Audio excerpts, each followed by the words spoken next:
gentlemen, allow me welcome you to match day 3 of the Skyview Girls Schools Cricket Week tournament, hosted here in the heart of the beautiful of the beautiful city of Soroti. The tournament is sponsored by Skyview. This morning it is Group B action. We have MUKONO Kings taking on GAYAZA High School. Both schools come from the central region. They played in the qualifiers.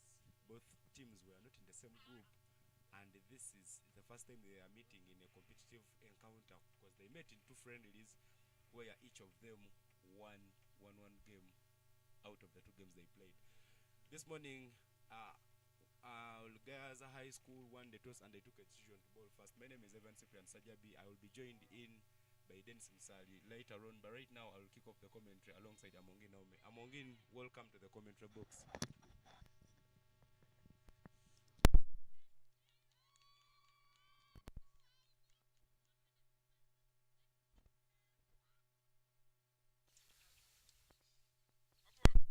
Thanks, Ivan.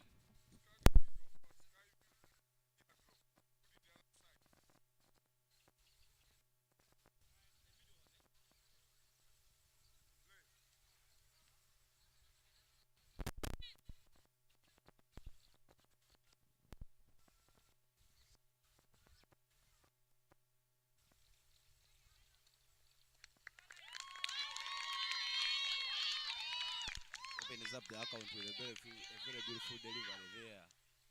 Should be an interesting encounter here at Madera Ground.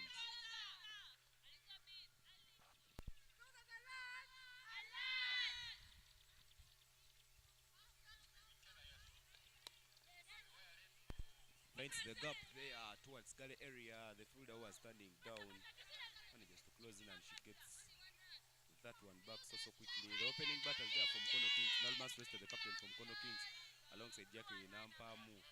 The opening bowler Nawire Tracy coming from the primary school end there for GAYAZA High School.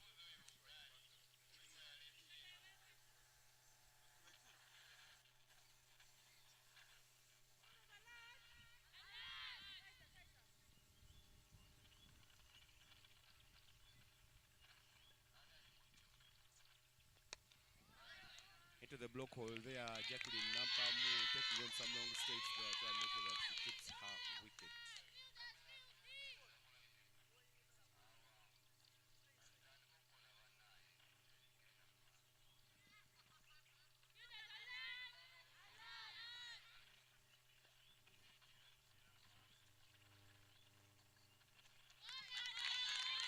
Goes into the block hole, but that swing of the ball just doesn't allow Nampamu Jacqueline to get into the line of the ball. The body language for the girls of GAYAZA looks to be very positive this morning.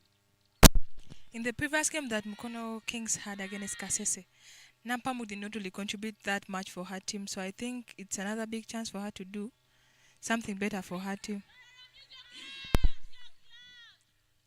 Nampamu Jacqueline, they're one of the players they should be looking out to. She manages to get off the strike after that by run. Should be an interesting game. Both teams coming from the central.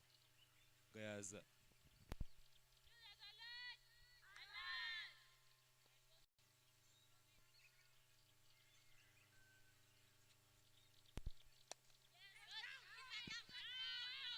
gets the gap there, it covers some good fielding efforts there. She lays her body down the ground and tries to make sure that she lets them only take a single run. But well, ladies and gentlemen, that marks the end of the first over. 3 runs on the board for MUKONO Kings, and only one over has been bowled. They haven't lost a wicket yet.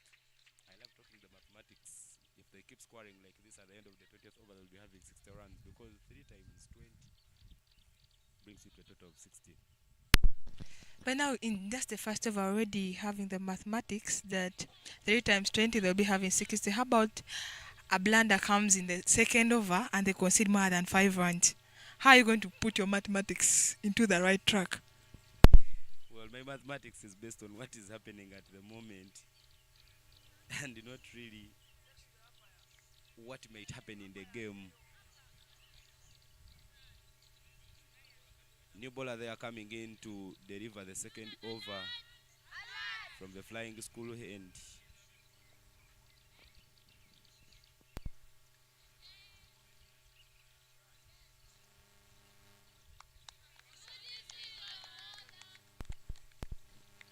beautiful morning. Yesterday looked like the weather was going to change. It looked like we were going to have some rains, but actually we did not have the rains.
Kisachi Drushila there asking so many questions. The batter's not giving the correct responses. But the guys from GAYAZA are putting everything on the money. Not so many experts are coming off their bowling. Just as soon as I say it, she delivers one no ball.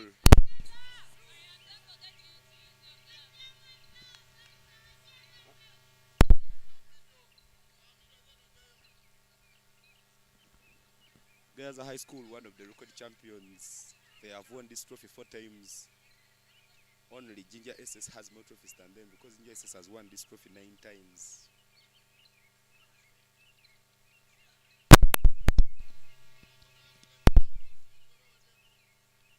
Just for the batter there to release up her arms, Narumas Reste, as she waits for that free hit from Kisache Drusilla.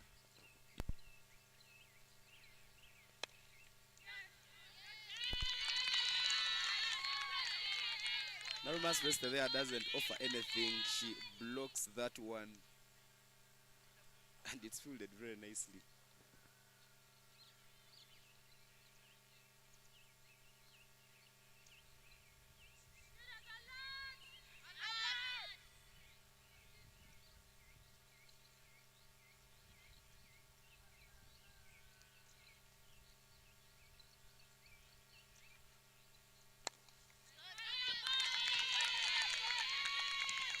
Another good delivery there from Drusilla. She's just putting everything on the money. Posing some challenge there to the batters. But Ivan, if you look at the way the partnership that is inside his batting, looks like they're really trying so hard to get the runs on board, because for the last game,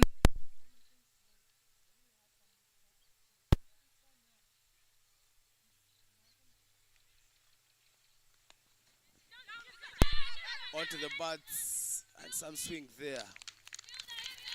It just went so close. Not a very good area there from Drusilla, because anytime you would be punished if you keep tossing your balls in that area.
another good delivery there from Drusilla, and that marks the end of her over. It was a challenging over for the batters that conceded only one run. That was an extra run.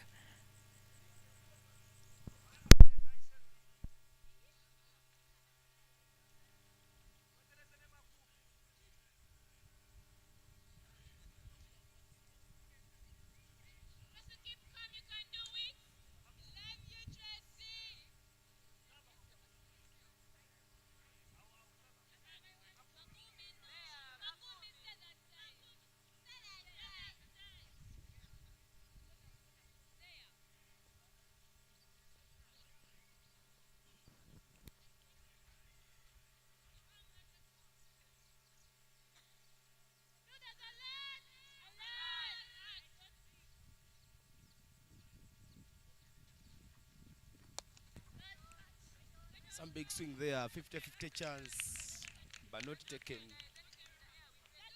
Nabuga retrace there in the attack. Beg your pardon.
And that is the breakthrough there. Just balls it straight to the stumps. Nalumansi, the guilty party, who doesn't find the line of the ball, gives out her wicket.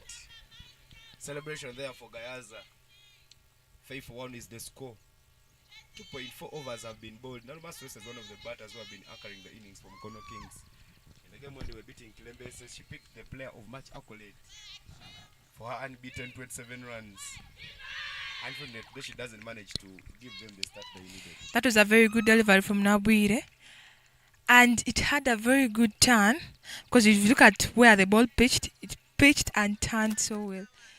And that costs MUKONO Kings, because Nalumansi last time was the anchor person for MUKONO Kings to chase the score against Kasese.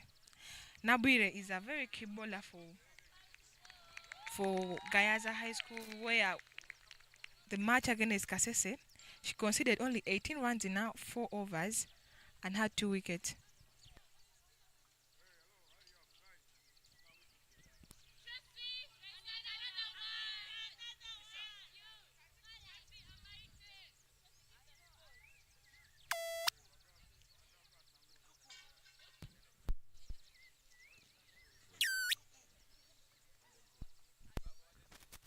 New batter there walking in for MUKONO Kings.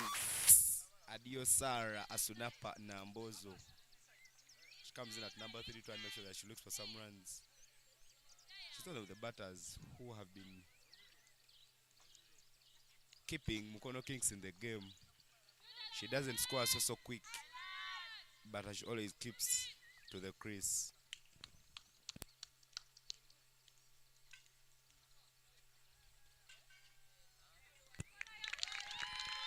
Nambozo Sara just can't get into that one.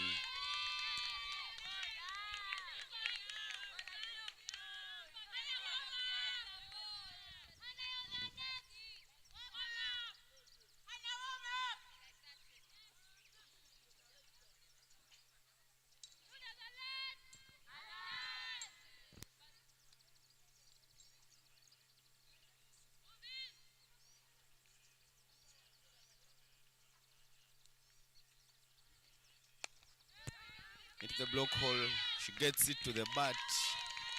On to her second attempt. But the shooter stayed there for GAYAZA High School. And that puts the end to the third over. 5-1 is the current score. Nabwire Trace there giving GAYAZA High School the breakthrough. She suffered ball 2 overs and conceded only 1 run. Very, very good economy there. Adio Sarah a snapper with no runs after facing 2 deliveries. That is the delivery that saw Nalumansi get out. She just couldn't align her bat properly to that ball, and that's how she lost her wicket.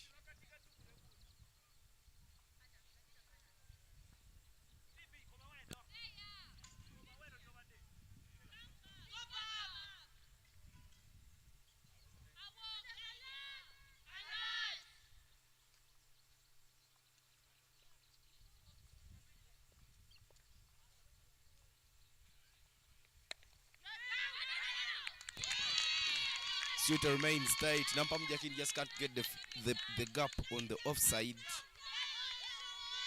Some good reflexes there from the girls of GAYAZA High School.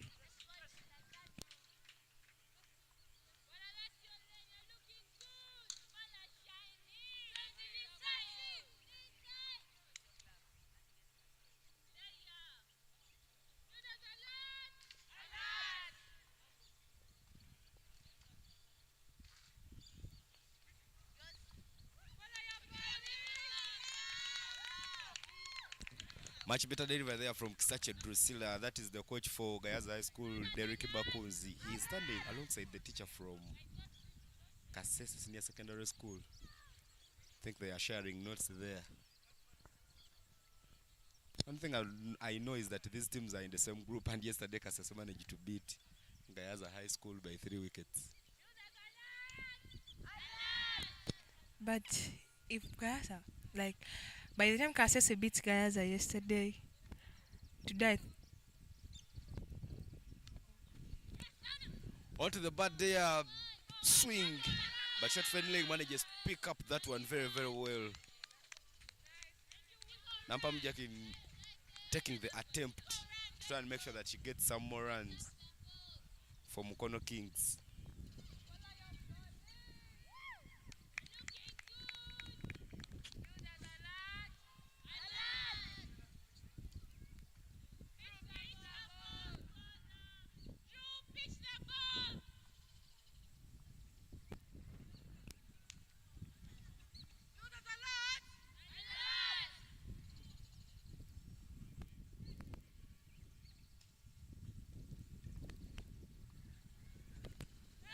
Into the block hole, Adio Sarah, a snapper, and Ambozo manages to get it to third man who collects it so well.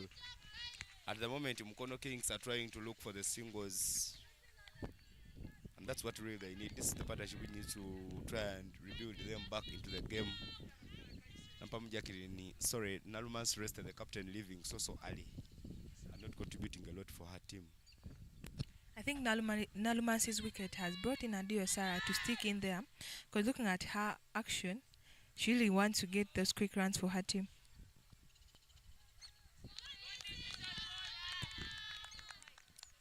Drusilla keeping herself to the basics. Every time you feel you're not ready to deliver that one, it's not a crime if you go back to your run-up, because sometimes you miscount. But I like the body language of the GAYAZA players. It amazes me because every time they're reminding themselves, fielders alert.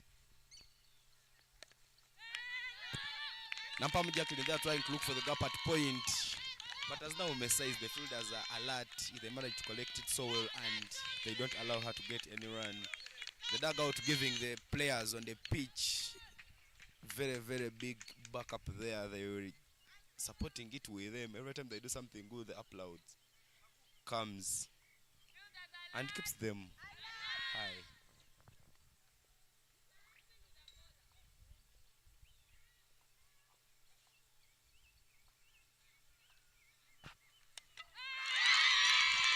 Caught guilty, and that's how Nampam Jacqueline gives out her wicket. The girls of Gayaza are not joking with the business here. We're just into the third over. I beg your pardon. We've just completed the fourth over and the score is already 7-2. Nampam Jacqueline there, the guilty party going across the lane onto a flat ball and she pays for the scene. That's how she departs.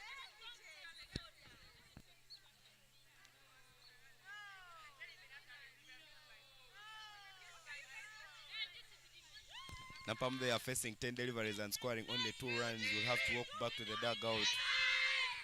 Things don't look good for them. That was one good delivery from Drushila. She has been bowling so well for her team, but that ball pitches and turns in. But Nampamo, I think, goes across the line, doesn't get the contact of the ball, and boof, she gets her timber down the road.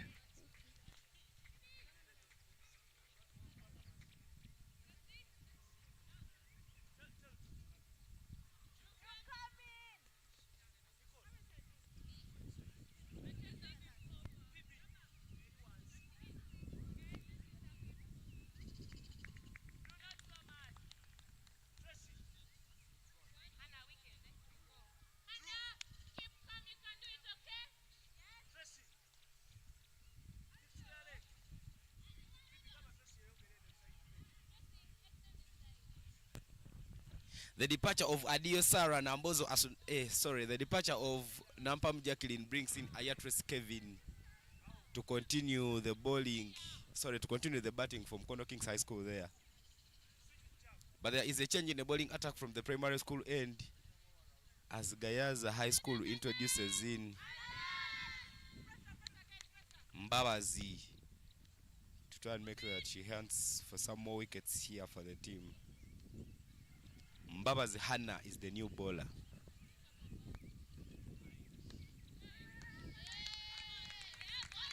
Onto the offside there, but dear Sarah Nambozo as not in position to play a proper cut shot. To try and make sure that she sends that one away to the boundary.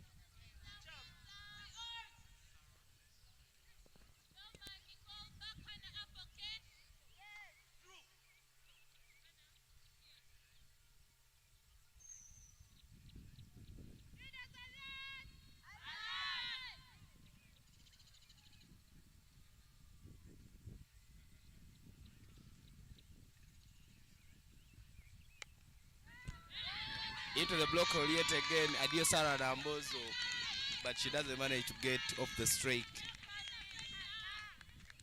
The girls of Gayaza are not joking with the business. They are putting everything on the money, making sure that they don't allow Mukono Kings to get so many runs. Because from Gayaza have not given so many extras. They've so far given out 2 extras with 1 no ball and 1 LBW.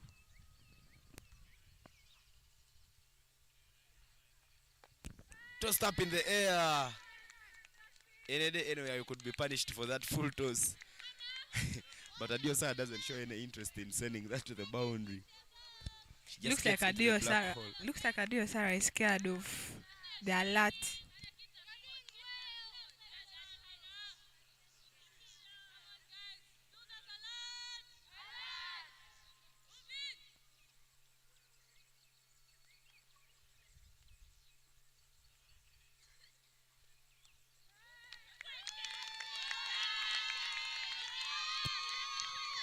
Another good delivery there from Mbabazi Hannah. Mbabazi Hannah so far dotted 4. She's just putting everything on the business line. Just love her action. She makes sure that she gets ready to deliver that one.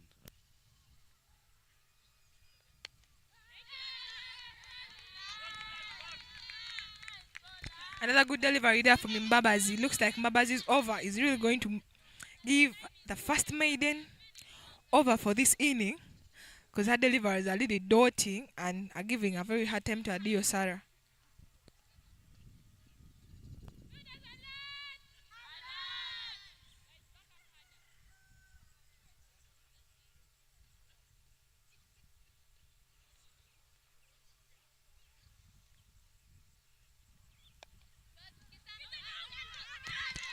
Looks like this over wants to get ruined by that single, but so lucky that the single wasn't taken. That marks the first maiden of the inning, delivered by Mbabazi Hannah. And that made it pushes the score to 7 for a loss of 2 wickets. 5 overs have been bowled here at St. Mary's Madera ground. It is the Skyview Girls Schools Cricket Week. This tournament happens every year, but this is the first time Skyview is coming on board. Hope we could have Skyview on board for long. That is the dugout from MUKONO Kings.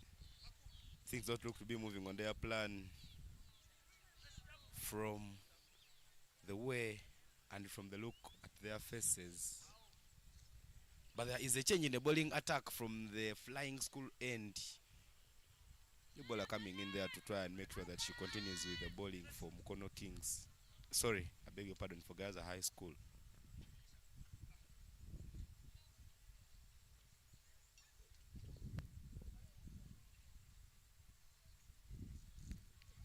The new bowler who's just come in, Duku Rehema.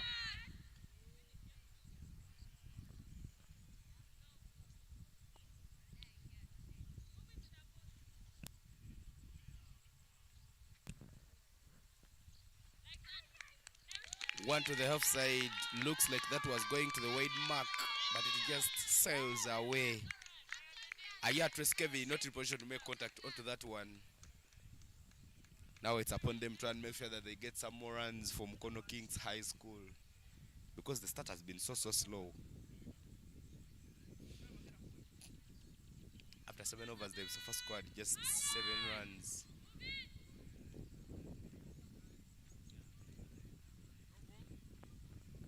No ball call there from the umpire. Chance for Ayatres Kevin to release up her arms.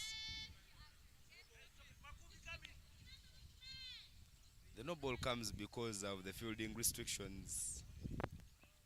Makumbe there, one of the guilty parties, standing at deep square leg. But the field adjustment which brings her in, and a chance for Ayatres Kevin to release up her arms. Big swing there, she gets it onto the bat. The fielding is good, down to the ground, onto the basics, and only 1 run is taken. That is a beautiful piece of fielding there from GAYAZA High School. The girls are putting on, and they are showing that Coach Bakuns is doing a lot of amazing work down there in GAYAZA.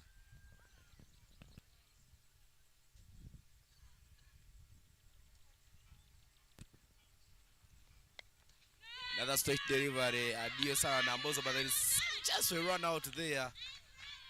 The throw not the very best of the throws, because it wasn't so close to the stumps. MUKONO Kings, they are taking the risk of losing a wicket, but they would go with it.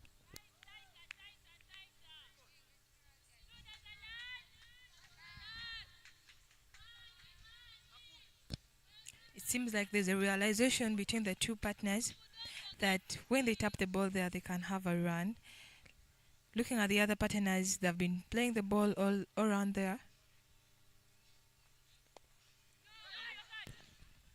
50-50 chance there from Ayatres Kevin, but the catch not beautifully completed there. The fielder who is at covers was standing a little bit behind. But look at that replay. Ayatres Kevin blocking that one. Oh, Duke Rehema not in position to complete that catch. Well, the batters of MUKONO Kings need to be a little more cautious in all their actions.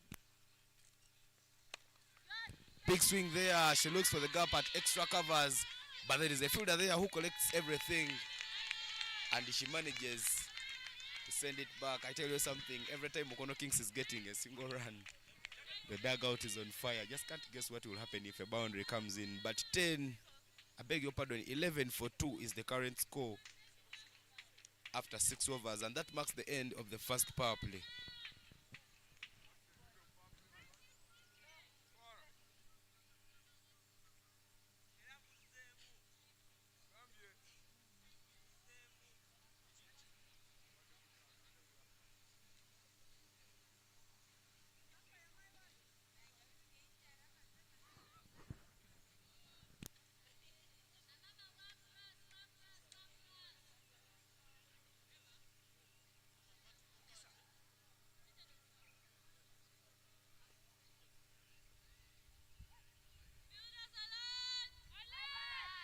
Hannah Mbabaza is the bowler to continue the bowling there for GAYAZA High School.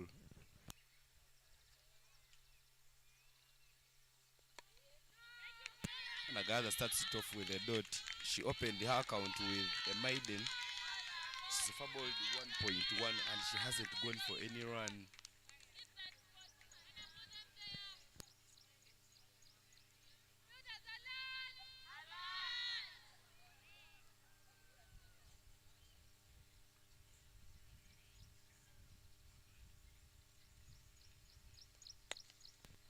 Up in the air, 50-50 chance there, but the fielder was standing a little straighter.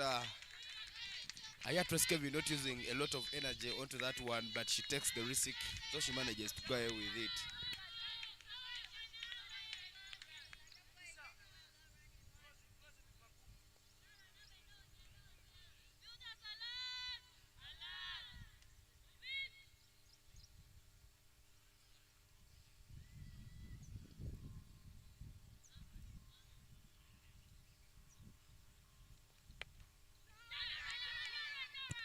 Into the block hole, Adio Sarah Nambozo Asunapa.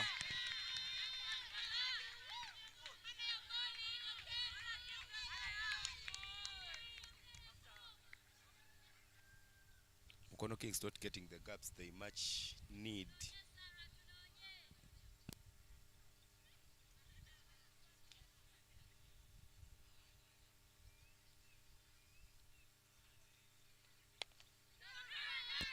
Looks for the gap there at covers, not taken. Security is tight. Very, very good over there from Mbabaza Hannah.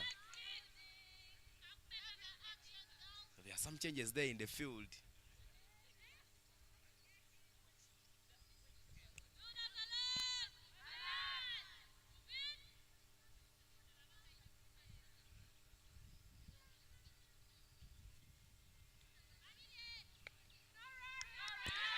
Sarah there trying to look for the gap. She doesn't find the gap. And no is the call from the Nane striker.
Looks for the gap there at covers.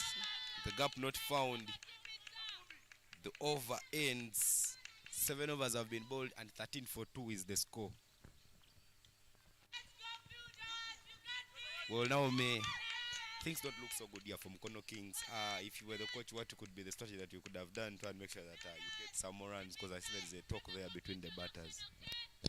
If I was the coach, maybe I would send someone inside and tell them maybe to be getting those quick singles, because if you look at the outfield there is nothing like the quick pickup. So maybe you would risk getting those singles. Like if you remember how the Ginger Says girls were playing yesterday against Masaka, they had the quick singles around the 50 that I think would be some perfect thought for Adio Sarah and Ayatres, because they're even quick. I don't think they're slow.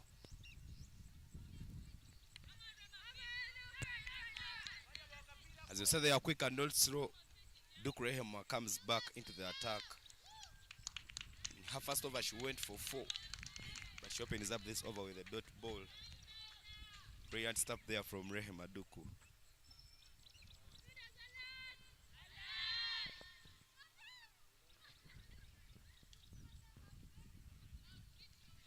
Another bit foolish delivery there from Duku. Some good running there between the wickets. The backup there given, she puts her body down to the ground and she manages to stop that one from going into giving Mukono Kings another run.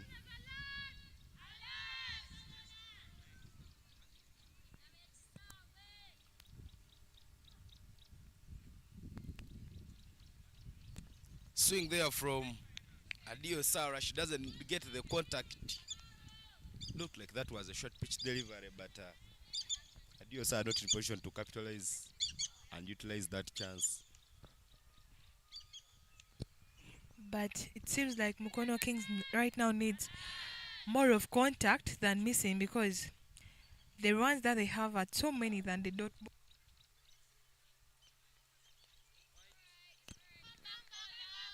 It's a girls' game. The whites will always come.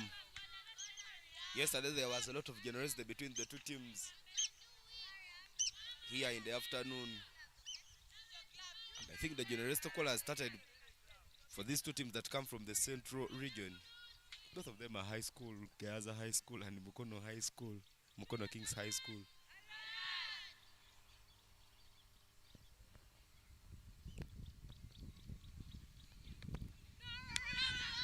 Off the pads there from Adio Sara. Some diving efforts there at short fine leg. A run is taken, but there was some quick recovery there from the fielder to make sure that they don't get another run. That was a delivery from Duku, just around the body of Aya Tracy, and it was kind of a simple flick for her down to square leg.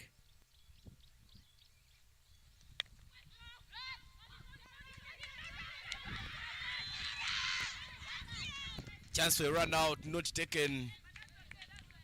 Adio Sara there leaning on her butt and not taking the necessary start that she needed to. There was some risk of losing a wicket, but the batters not in position to capitalize at that one.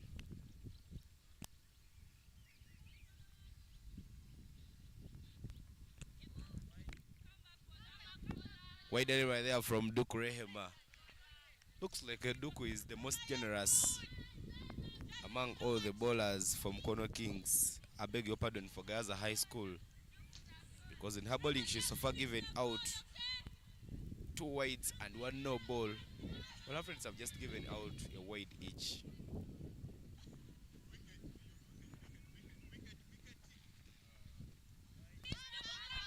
Ivan, as you just said, Duku's generosity is still high.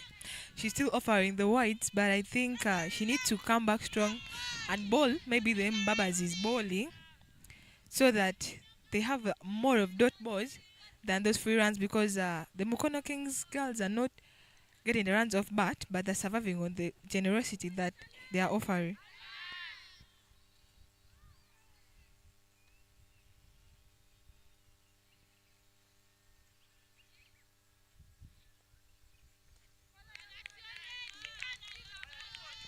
As she reduces the generosity, that marks the end of the 8th over. 19 for 2 is the current score. Earlier on, GAYAZA won the toss and they elected to take the field. They are scoring at 2.4, and this puts the projected score to 48 runs. Instructions are in. The 12th player there, Scovia, running in socket, bringing the instructions here to the batters. But there is a change in the bowling attack from the primary school end.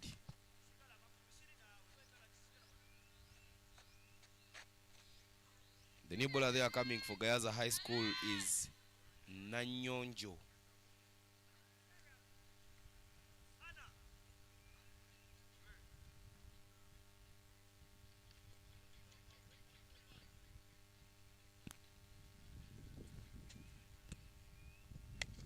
Big swing there from Ayatres Kevin. 50-50 chance, but she manages to get the gap on the onside. There was a fielder there towards long on who manages to collect everything. and limits them to only 1 run. Aya's aggression is bringing some runs on the board because if you look at the way she's aggressive in the field, I think there's some very singles. GAYAZA there also looking for the gap at point. The fielder there doesn't collect that one so quickly, and they manage to steal a quick single. I think the instructions that Scovia just brought in, the top player from MUKONO Kings, we are trying to play that tap and go because these girls, every time they are hitting it, they're trying to make sure that they get that run so quickly. But Ivan, I think that's a good perspective from outside because if they get those 1s and 2s,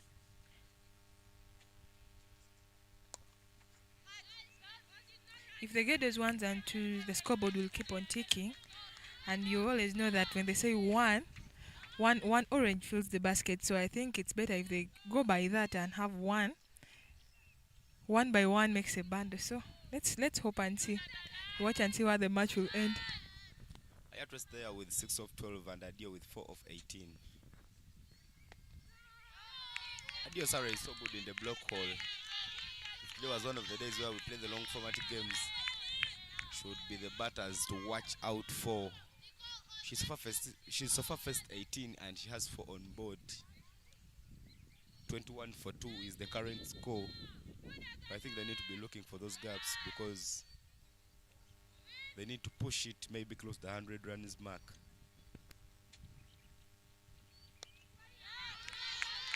But Ivan, again, as you say, they need to close to 100 runs mark. If you look at the way MUKONO Kings is batting, do you really think they're going to clock that 3-figure number? Not the very best of the stats, but they have some more resources. They've lost so far 2 wickets. So if you could send in someone and you tell them to take the risk, maybe you get a chance of getting close to that mark. Some good shot there. That ball was going wide, but Ayatress Kevin manages to put it on the bat. The call is 2. The throw is quick, but 2 runs are completed. Some good running there between the wickets from the girls of MUKONO Kings.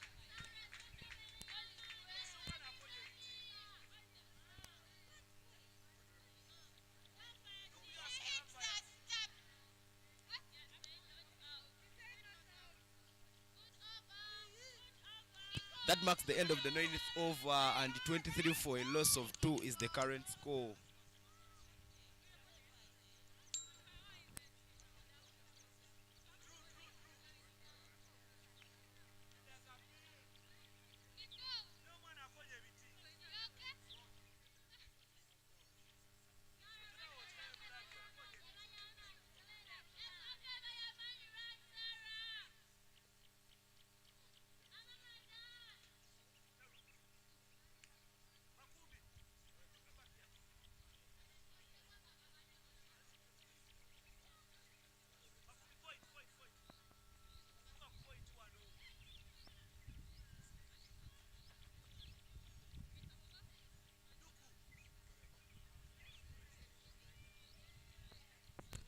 Some change in the bowling attack.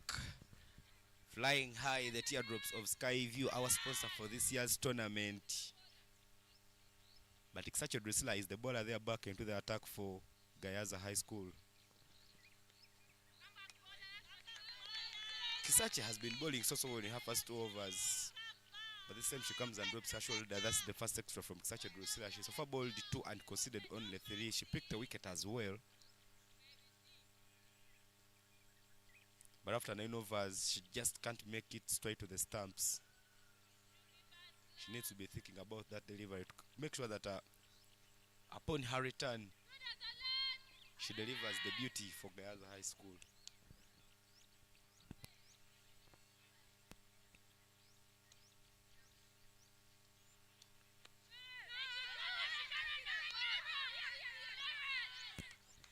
The noise scares the batters, but that ball was in the gap. There was some chance for getting a single. But the batters there got scared. The coach Baku's there makes some field adjustments. Try and make sure that she keeps hunting for another wicket here.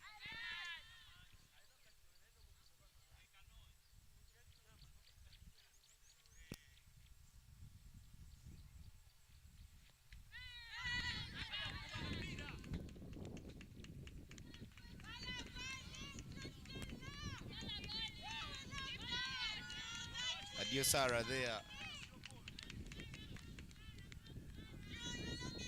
Well, Adiosara is using the real basics of the typical ODI games. She's making sure that she doesn't allow it hit her stumps, but I believe if she could step into the lane the ball and try to push it, maybe she could get the gap on the offside and get some runs from MUKONO Kings.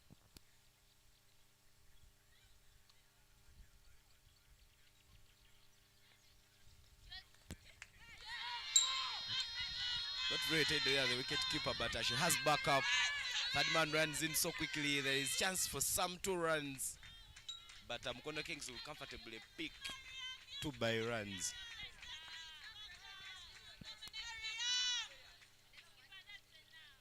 The fielder's outside the circle.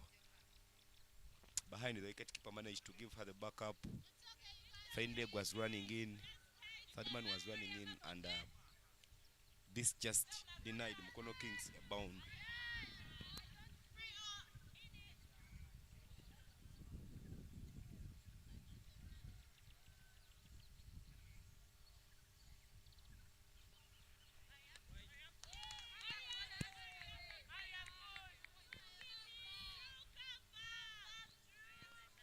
Looks like the over of generosity here from Kisache Drusilla. In her first 2 overs, she considered only 3 off the bat. But this time around, she's forgiven out 2 wides. No run has gone off the bat in this over, meaning she's just supposed to be putting everything on the money.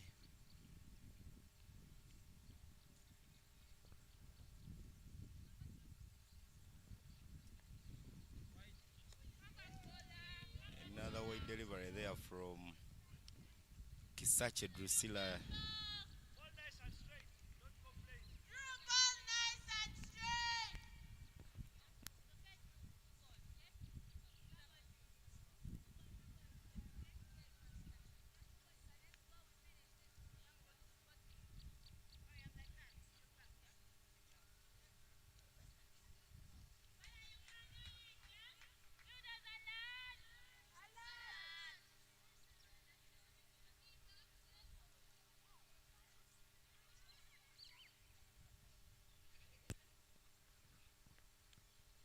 Nice and straight.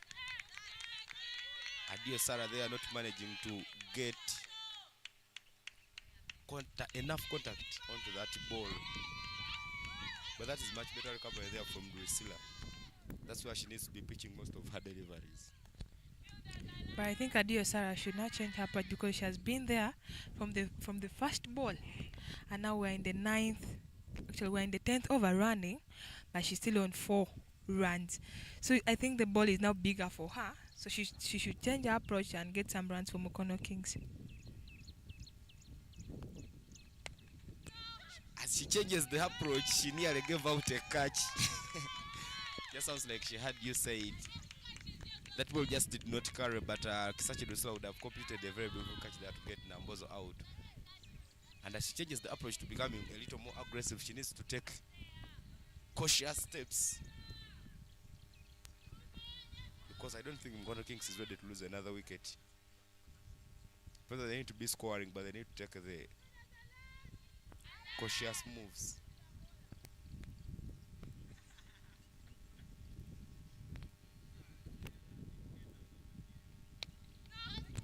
Into the block hole, it gets onto the gap. Point is out of the circle, and they manage to get a single run. But well, that marks the end of the 10th over. We are halfway here at St. Mary's Girls' School in Madera. 10 overs have been bowled, and more 10 overs are remaining to complete the first innings. 29 for 2 is the score. The card don't look so good there for MUKONO Kings, because if they score 29 in the next 10 overs, they will complete with only 58 runs. A score which doesn't look very defendable for me. So I think this is the time where they need to take those risks. But Nanyonjo is back into the attack there for GAYAZA High School from the primary school, and Nanyonjo Margaret Nicole.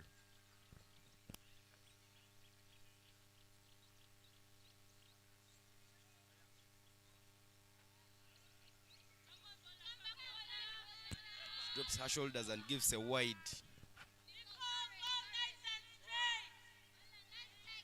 I think MUKONO Kings will be very, very happy to receive these wides, because when you see currently they have 29 runs.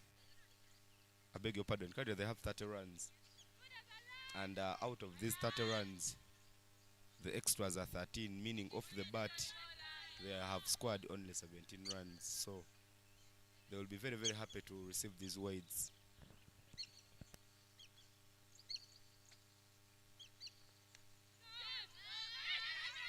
Straight to the fielder. Yes, is the call.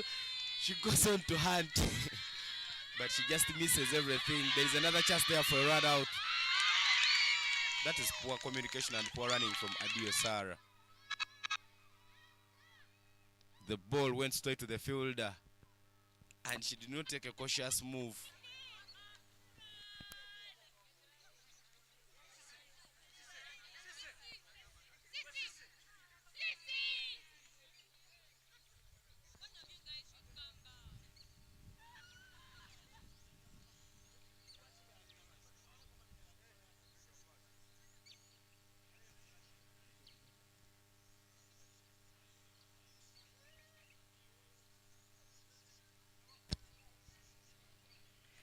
Looking at that replay, that was a clear single for MUKONO Kings, but it had a chance of a run out, but they survived.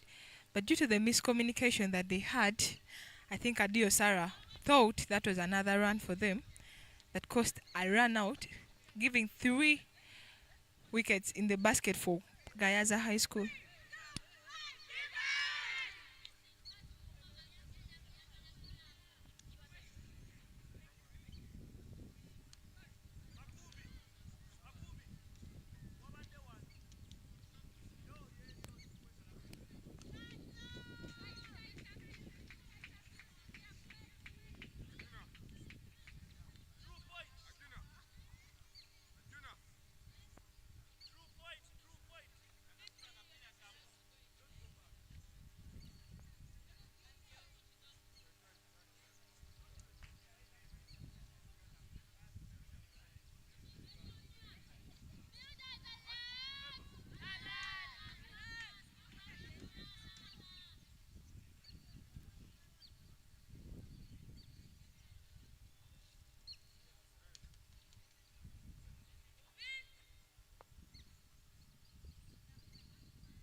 Chance player.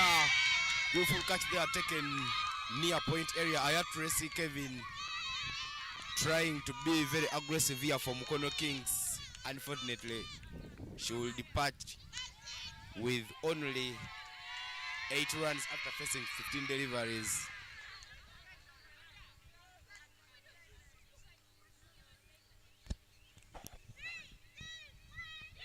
That was a very good delivery from Nanyonjo that gives the batter that chance to hit the ball so hard.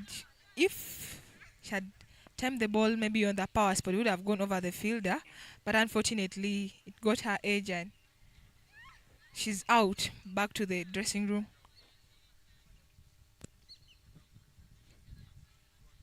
After miscommunication there between Tracy Kevin and GAYAZA that led to GAYAZA's run out, it is subsequently followed by a beautiful catch there from GAYAZA to see Tracy Kevin off, and Masena Mwanje is the new batter who will walk into bat from MUKONO Kings High School.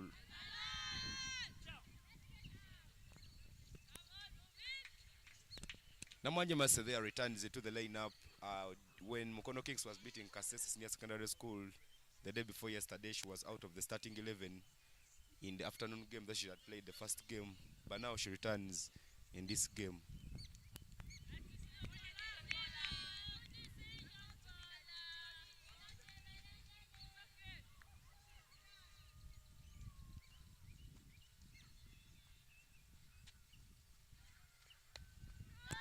One to the body, set to square leg. The fielder very, very alert there. She manages to collect everything and sends it back to the wicket keeper.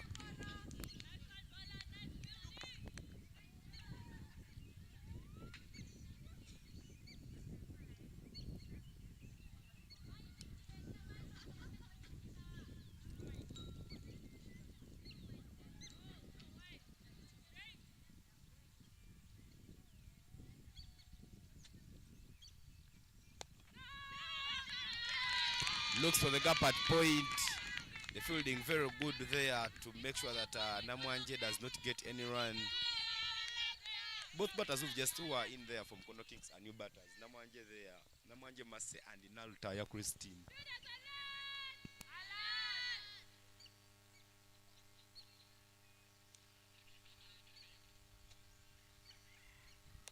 Onto the borderline, big swing there. She manages to get contact, but there is a fielder there who doesn't manage to collect that one, and that ball will go out for 4 runs. What a good way to get off the mark.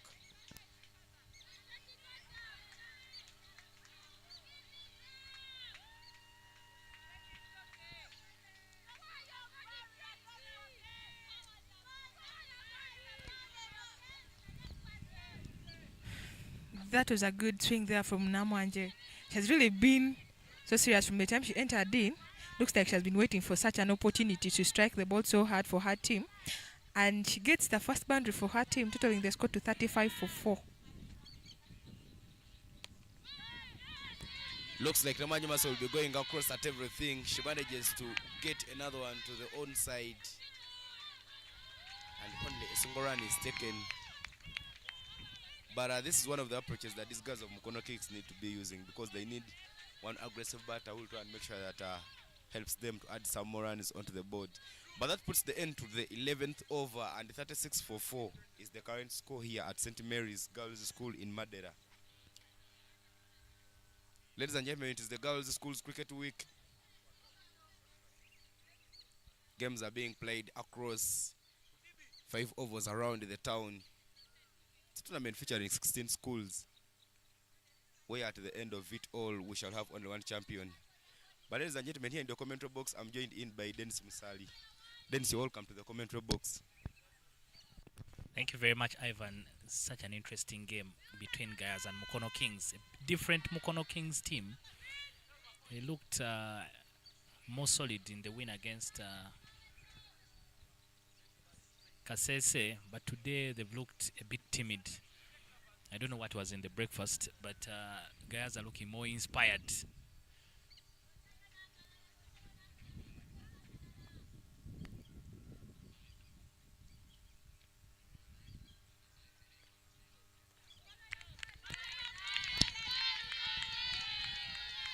Duku starts off with a dot ball.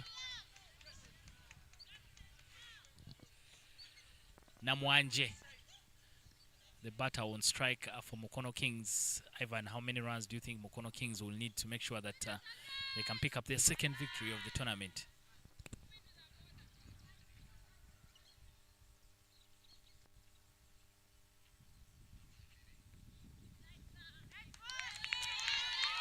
Well, Dennis,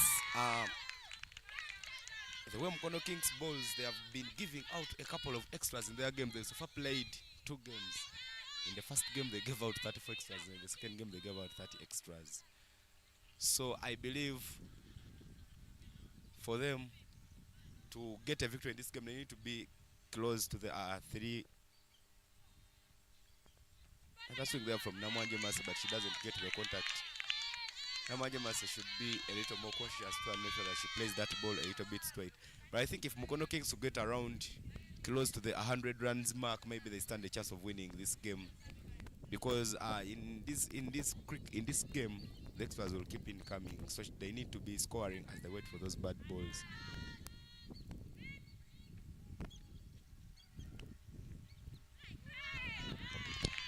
And a swing and a miss from Namwanje. She's being challenged here by Duku, who's putting on a good over. 4 dot balls so far.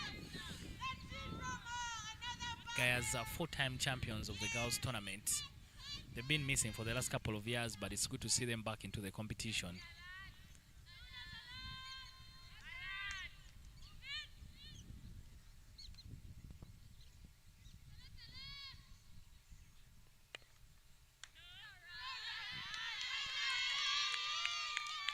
Fifth dot ball from Duku. Very, very good over so far for GAYAZA High School. All the teams use the word fielders a lot. I don't know if they have the same coaches or the coaches use the same manual, but all of them cheer themselves the same way.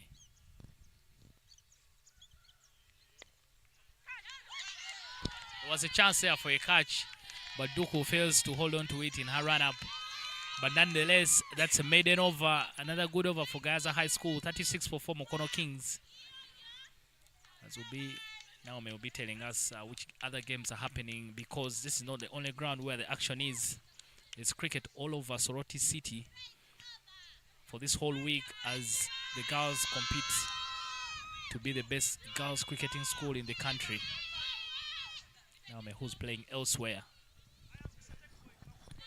Masaka Secondary School is up to Iganga Secondary School, and they have 28. Masaka Secondary School won the toss and opted to bat. They have 28 for 2 in 5.3 overs. Kilembe Secondary School is versing Indenje Secondary School, and Kilembe Secondary School is on the strike, and they have 17 for 4 in 6.1 overs. Ginger Says is on the mark with Good Heart Secondary School, and Ginger Says won the toss and opted to bat. They have 112 runs for 2 in 12.5 overs. Sacred Heart Secondary School is with Lighter Says Secondary School, and Sacred Heart won the toss and opted to bat first. Scored 30 for 4 in 13 overs. And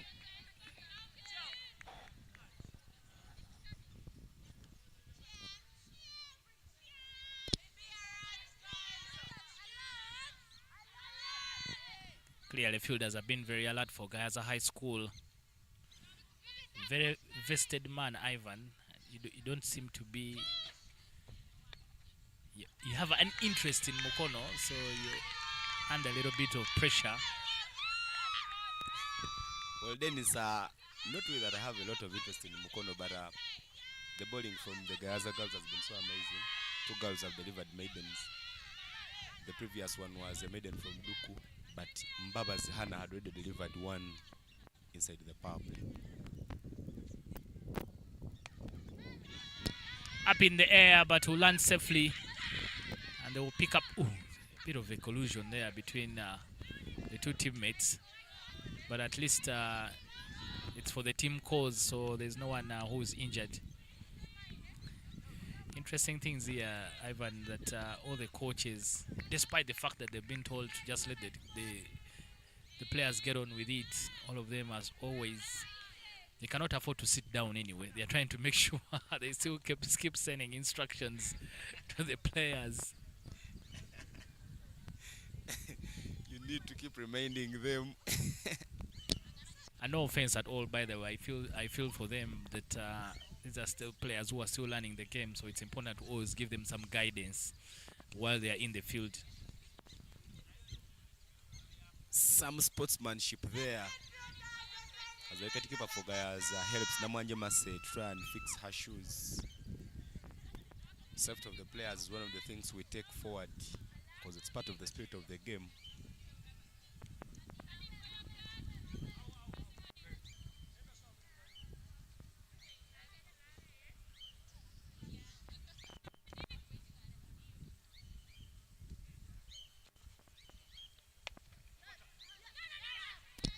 Up in the air, but they should get a single. Mukono need to find a way of just keeping the scoreboard ticking. Guys, I've only given them 13 extras.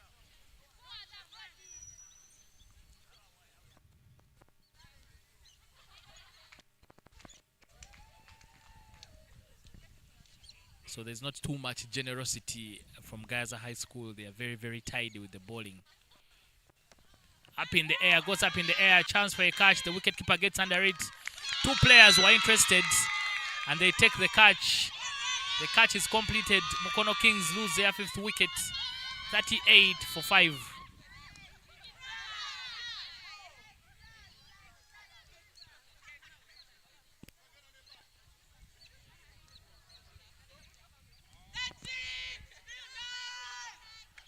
Every time a wicket falls here, it has always put up the morale of the players.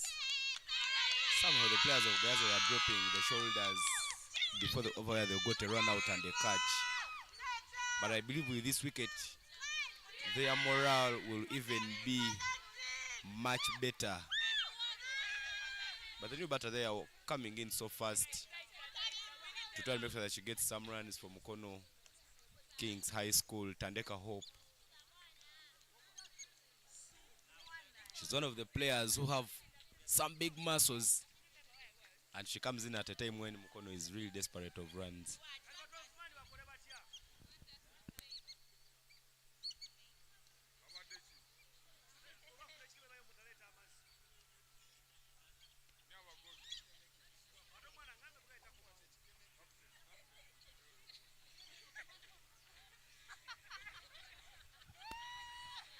That is Eric Bakunz there, the captain for GAYAZA High School on your screen. Yeah, that's the coach of GAYAZA High School, Derek Bakunzi. Very, very passionate. He's been on the touchline repeatedly.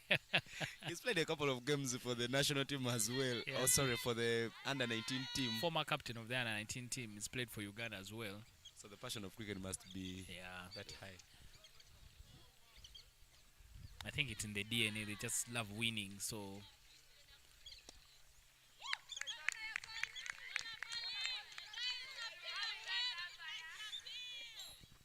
the intent very clear there from Tandeka Hope, but that marks the end of the 13th over. 38 for 5 is the current score. Surely the cards don't look so good for Mukono Kings. These batters need to try and push the team home. GAYAZA comes into the game having lost the game against Kilembe Secondary School yesterday by 3 wickets. Mukono Kings returns into action today. They didn't have a game, but the last game they played against Kasese Secondary School, they managed to get a win. So as they look to continue their winning momentum, GAYAZA High School needs to get back to the winning ways.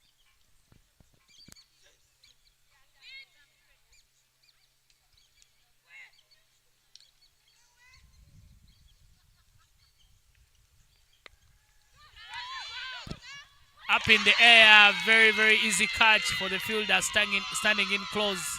That should be Doku. She takes a good catch just over her head. Celebration time for GAYAZA. Mukono Kings now 38 for 6. The party starts for GAYAZA High School, but they should know this is a game of 2 halves. For now, they are bossing this one. Mukono Kings now 38 for 6. Babazi comes into the attack and immediately picks a wicket.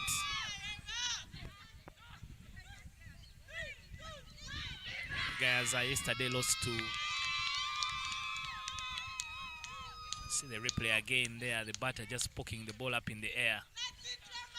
You can see from her reaction, she was hoping that it doesn't go to the fielder, but unfortunately, Duku takes a good catch over her head. Mukono loses their 6th wicket, 38 for 6 after 13.1 overs.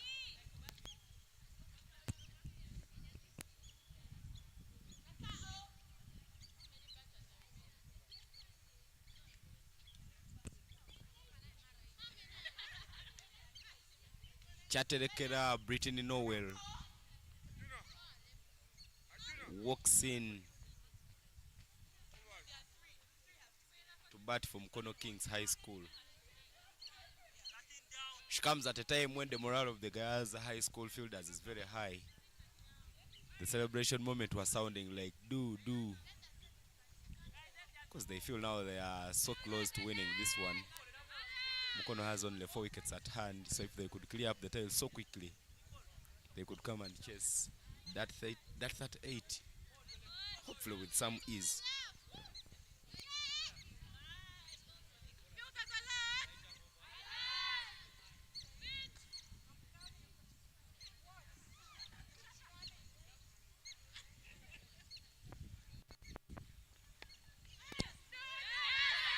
Yes, no calling, but the run was possible and they completed very easily. Chaterekera and Tandeka.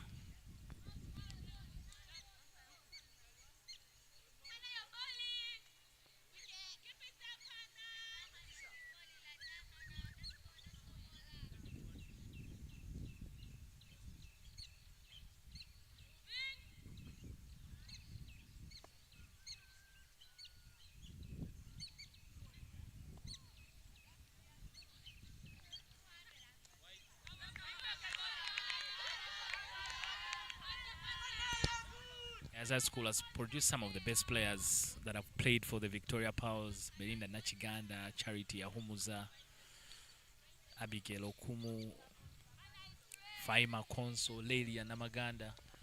They're all alumni of Gayaza High School, so they have a very long history in producing very, very good cricketers. And hopefully some of these girls, Papazi really takes her time. She has an interesting bowling action.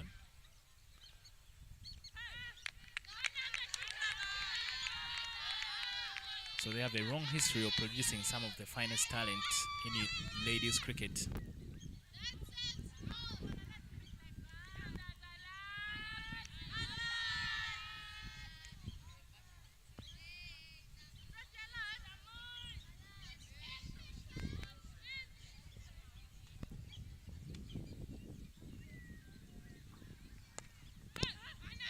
Swing and a miss, but goes nowhere. Mbabazi is still in the business. Interesting action there from Mbabazi. Every time she cocks, she just puts it on the money. Mbabazi has four bowled 2.4 and she's just gone for 4 runs. Her first 2 overs, she considered only a run each in every over. She's one of the most economical overs here for Gayaza High School.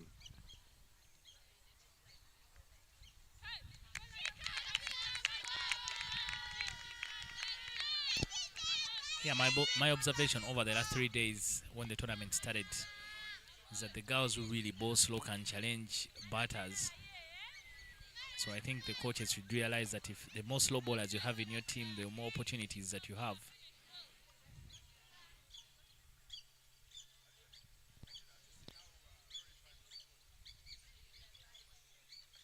Holds the seam across, aims for her target, and let's go. Oh, chance for a catch, put down. A run out also missed.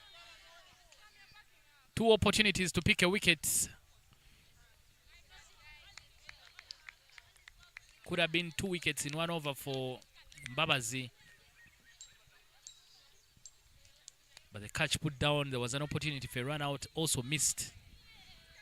Hey, Gayaza unable to capitalize on that. Well, then I just love the recovery that the fielder made, and that type of awareness, not seeing that the other batter could be not in her ground by the time she could throw that ball. Because sometimes most of the girls, when they drop the catches, they feel bad, they feel like they've let the team down. But that fielder managed to just recover so quickly, and she sent it so quickly to try and make sure that she hands for the wicket. But 14 overs have been bowled here at St. Mary's Madera Ground, and 41 for 6 is the current score as Nanyonjo Nicole comes back into the attack for Gayaza High School from the primary school end.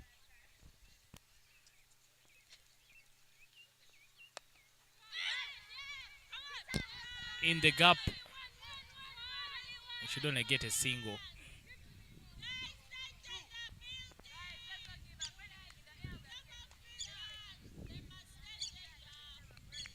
Yeah, now Gayaza from here on, they just need to make sure they're very, very tidy and don't allow Mukono Kings to get away from them. Every run scored,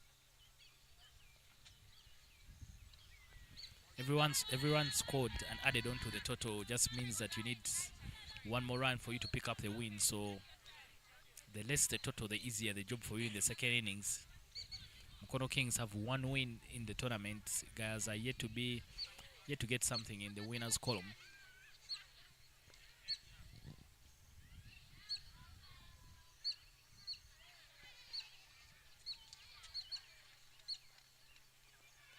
And a swing and a miss. Nanyonjo Nicole doing divine work for Gayaza High School. When Gayaza come around together, they normally say divine. We've been hearing other teams mention Smags, Igasco, Masesco, but for Gayaza it is divine.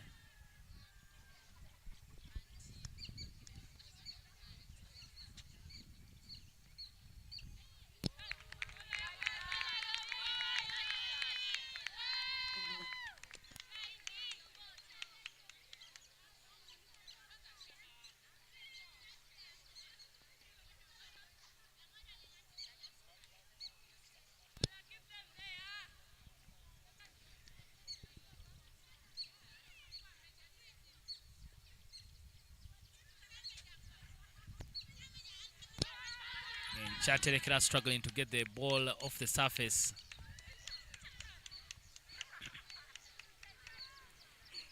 When you bat like that, sometimes the other team doesn't even want to get you out because you're working for them. So I'm sure GAYAZA won't mind Chaterekera being on strike. Even if they're not getting her out, she's not scoring. Therefore, it works in their favor.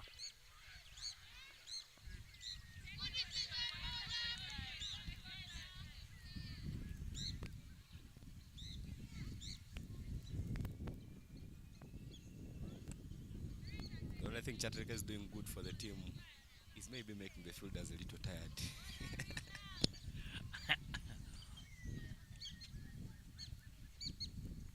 But sometimes that's also not a bad move, as long as you're not losing wickets. Because imagine if she gets out, the rest of the batting can come crumbling down, but as long as you have someone getting stuck in, make the other team do some work as well so that they get tired for the second innings. So that can also be a plan.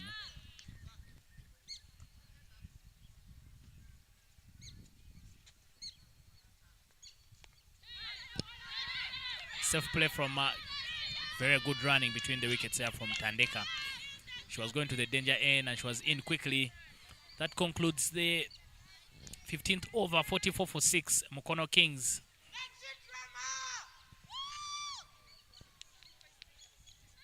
Yeah, but then Sandawa viewers, both these teams that are playing here in this morning will be playing again in the afternoon. After this game, Mukono Kings High School will go and visit SCA grounds in the city, in the middle of the city, and will take on St. Mary's Girls School Madera. St. Mary's Girls School Madera is unbeaten in the 2 games they have played. And also Masindi, I beg your pardon, and also GAYAZA High School will play Sacred Hearts at TCA ground 1. Sacred Hearts won their game yesterday, and they will be trying to look for a second victory today, having lost their first and opening game to St. Mary's Madden on the first day of the tournament.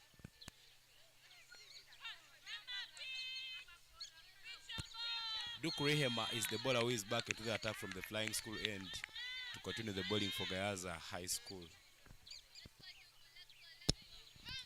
Ivan mentions the flying school end. We are very, very close to the flying school, so a couple of times we've seen planes just landing over the green.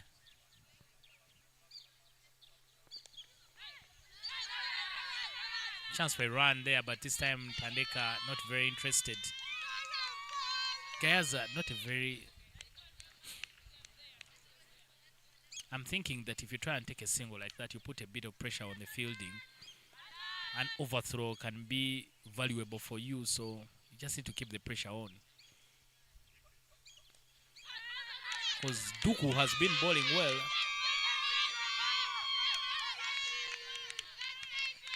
Got a maiden in the previous over. But ultimately, for me, Ivan, I'm very happy to see GAYAZA here. It's been a long time coming. It's good to see that some of their girls are now interested, and I have someone who's teaching them the ropes of the game in Derek Bakunzi.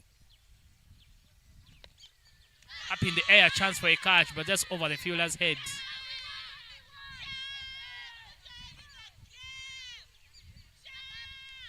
The first shot out of anger from Chaterekera. And he gets a run.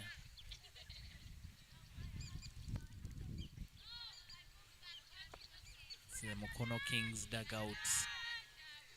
Some worried faces. I think they're not sure that they've scored and they've put on enough runs. Oh, wicked time. Duku with the breakthrough for GAYAZA High School. You miss a hit, and finally she clips the top of off for Tandeka, who went across the line. Mukono Kings lose their 7th wicket, 45 for 7. The dancers are back. The do-do-do is the song from the GAYAZA High School before they call the deliverance.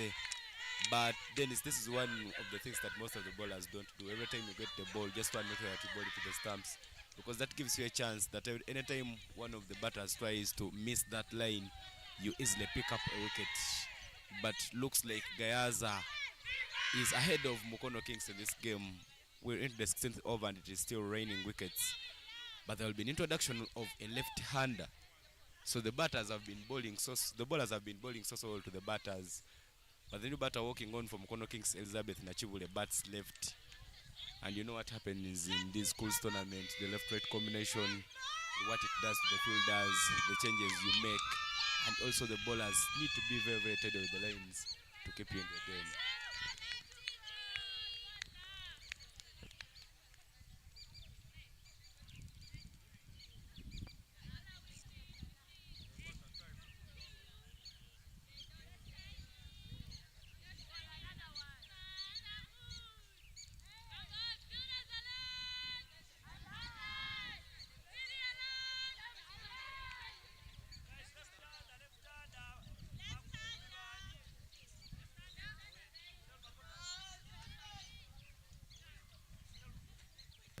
Changes made as the left-hander who's just walked on is now on strike.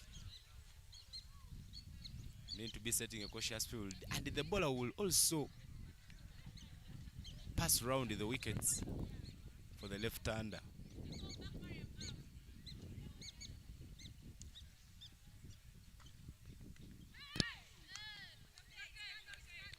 Yeah, very, very good over there from Tuku. Picked up a wicket and gave away just a 1 run. 45 for 7 is where MUKONO Kings are at. Their head coach, Ronald Puata, looking like a worried man. I think he's not sure whether they've scored enough runs for them to pick up the victory. Like Ivan has mentioned, both these teams will need to go through this morning game quickly because they have afternoon games that are away from this particular ground. So if you win easily in the morning, allows you to go for your lunch very quickly and then also get ready for the afternoon game.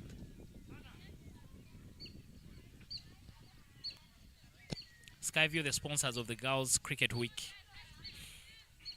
here in Soroti City. Soroti hosting this tournament for the 2nd year running. And I'll tell you that I'm enjoying my time in Soroti City. Up in the air again. The keeper gets under it and takes the catch. The 8th wicket goes down for MUKONO Kings. Celebration time again for GAYAZA. I don't know if they're tired of dancing, but the wickets are coming in quick succession. MUKONO Kings lose their 8th wicket. They are now 45 for 8.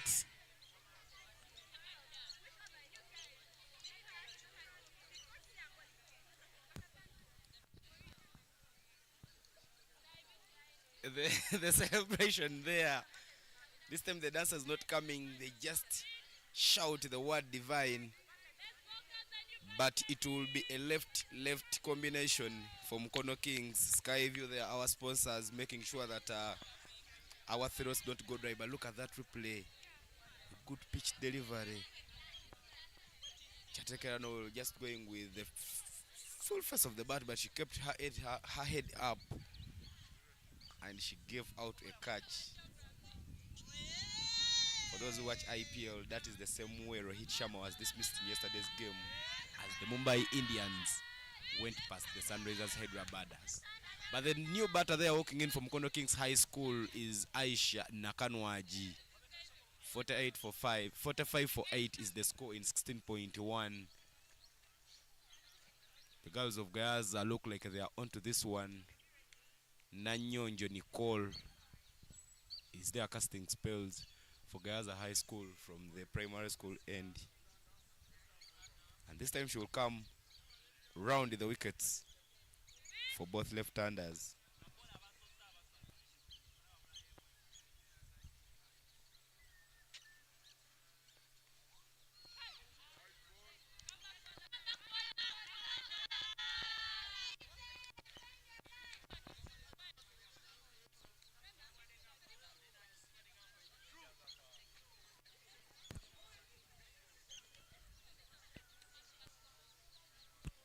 The left-right combination gives the left-handers coming in, give some opportunity to the batting team, because some extras will keep coming, because every time bowlers are practicing, they practice bowling to the right-handers.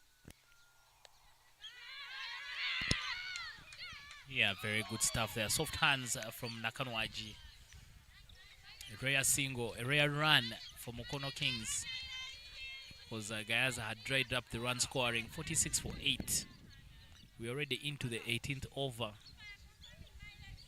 17th over. What has been different about Mukono Kings today, Ivan, in your view? In my opinion, it was so much better than this in the win they got against Kilembe. The added patch of the captain from Mukono Kings, Nalumansi Reste, who was the man of match as they beat Kasese Secondary School. I beg your pardon, Kilembe Secondary School by 27. Some soft chance there from Nachibule Elizabeth as he picks a single towards third man area. The call is 2. The running is quick and they'll complete 2 runs there. Mukono Kings will celebrate these 2 runs like a boundary. The Wildens, as I was submitting, made a delivery. In the game where Mukono Kings managed to beat Kilembe, I beg your pardon, yeah, Kilembe Secondary School, their captain, Reste Nalumansi, was on form that day. She managed to pick the play of match accolade as she scored 27 runs unbeaten. But this time round she went so early with not so many runs on board. Then also looking at these games, because these 2 teams played friendly matches. The morning game was won by the GAYAZA and the afternoon game was won by Mukono Kings just about 2 weeks ago. So sometimes whoever comes good on the day wins the game. And today looks like GAYAZA is also good on the day. Yeah, for now, it's still first half.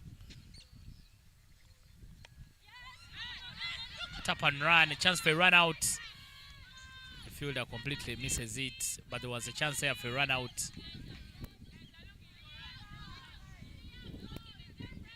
Hit and run from Mukono Kings. The friendly games, did they play them before the tournament? Were they played in GAYAZA? Were they in Mukono? The games were played after the qualifiers in GAYAZA. They hosted us, I beg your pardon, they hosted Mukono. And they gave the delegation some good hospitality down there.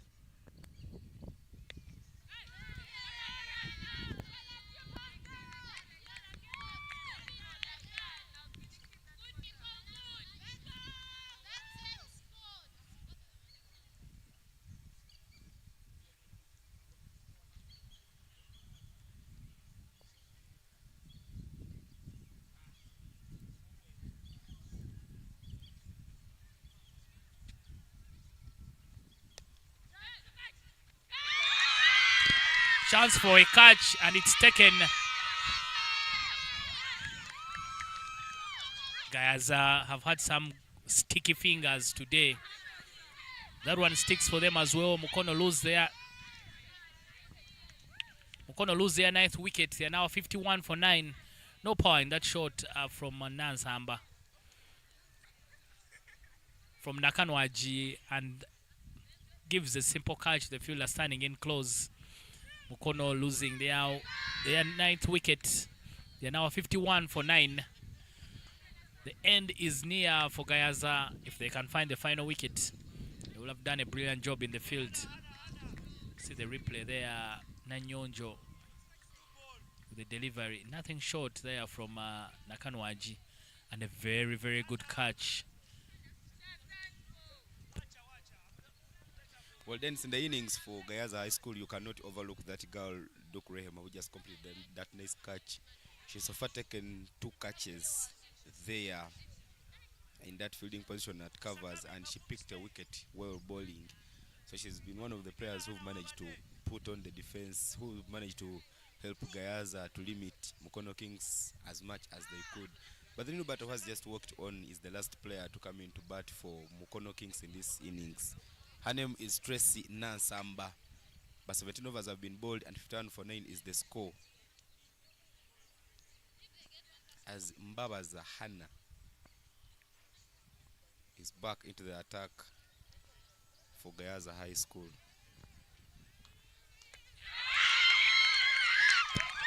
It's all over. Mukono Kings bowled out for 51. Mbabazi comes into the attack and picks a final wicket. Jubilation time for GAYAZA High School. They've done well in the first innings of the match. They will now have to come back in the second innings. They need 52 from as many balls for them to get the victory.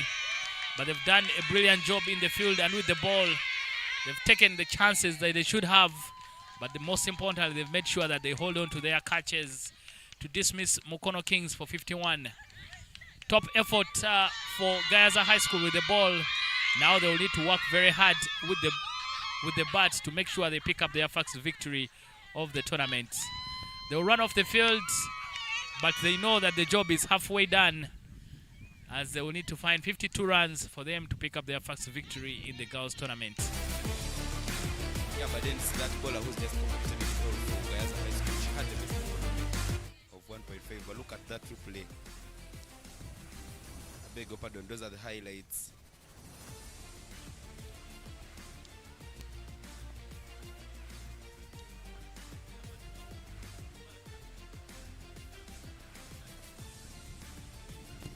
Well then, as I was saying, Baba Zahan is one of the good bowlers who have been bowling so. She had the best economy of 1.8.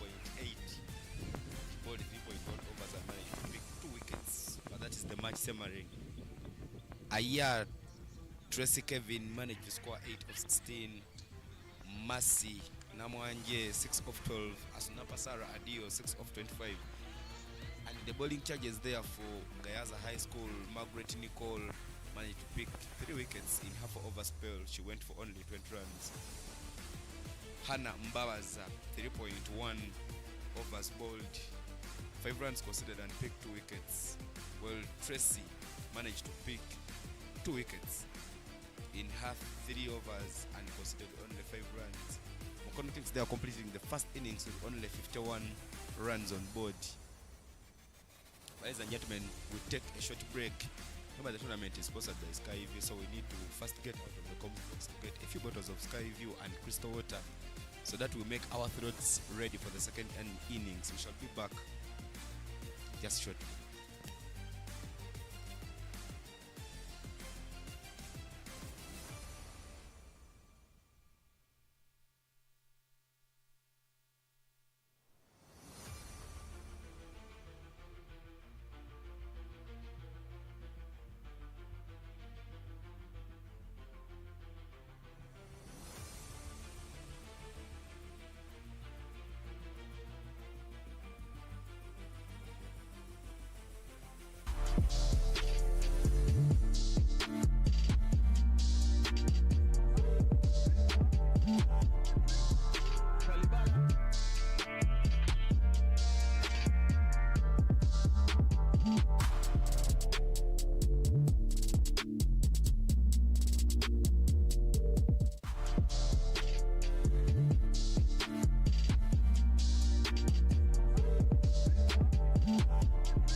We are back here, the morning game between GAYAZA High School and MUKONO Kings. Have a look at some of the highlights. MUKONO Kings bowled out for 51, but there's been a lot of celebration for the ladies of GAYAZA High School. They took the chances, they picked the wickets. You can't see her with her celebration. You can't see me. Some fun there for GAYAZA. They've had a lot of fun with the ball. Now they just need to make sure that they come up with the wickets if they're going to be able to pick up their first victory over the tournament. MUKONO Kings running on to take the field. The GAYAZA batters will also be strolling on to make sure that they chase down this total. There was a lot of dancing and celebration for GAYAZA, but now they have to do the talking with the bat. This is the 2024 Girls Schools Cricket Week, live to you from Soroti City. A deep end media production for Uganda Cricket Association, so you can watch the games on the Uganda Cricket Association YouTube channel, but also on the Deep End Sports Media YouTube channels. My name is Dennis Msari, and I'm still here with Naomi Amongin and Ivan Sajabi to take you through the game. In the first innings there, Ivan Sajabi, a man who's very vested in MUKONO cricket, ran out of glucose because his team was not batting very well. So maybe I'll start off things with Naomi as he recovers. Naomi, what did you make of the first innings there from GAYAZA and MUKONO Kings? Thanks, Dennis. Actually, in the first innings, I realized that there was a very good aggression with the GAYAZA players because they didn't lose it from the first ball until they got all the wickets out. They were talking, and there was a lot of morale in the pitch. So I really expect. Yeah, starts off there with a no ball. Too many fielders out of the circle for MUKONO Kings. As I was saying, I really expect maybe GAYAZA to prove a point using the bat as well, because they tried proving a very good point using the ball, having so many dot balls, picking all the wickets out in the few overs that they played, because they did not play all the 20 overs.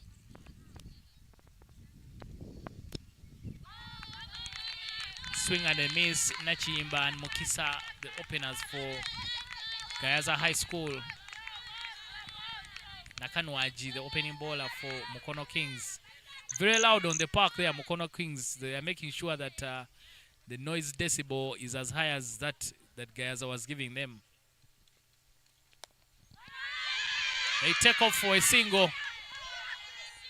Safely home, a very good backup, because that throw, I can guarantee you, was going to race away to the boundary.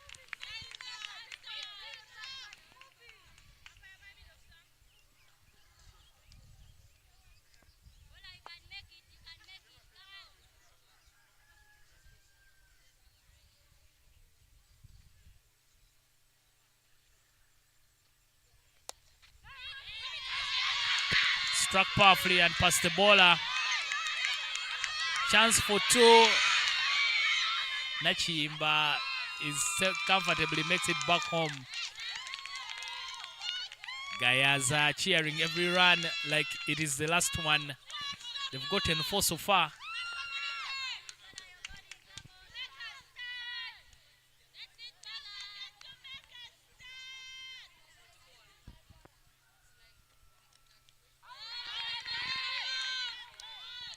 Nakanwaji not bowling poorly. Doesn't have she doesn't run into bat. She doesn't run in while bowling. I think those are things that the coach needs to work on with her. Just make sure that she can get enough power in that run up and in the delivery itself. But Naomi, you've been at this level before. When you see the girls enjoying themselves, how do you feel?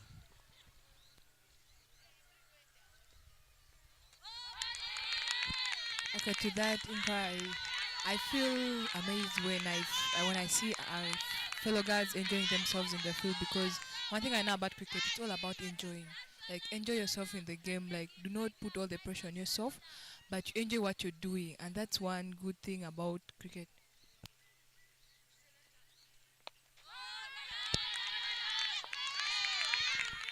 Yeah, GAYAZA High School coach Derek Bakunzi pacing around At this rate, I think he might reach Moroto. But that concludes the first over. 4 for Nolos, GAYAZA High School.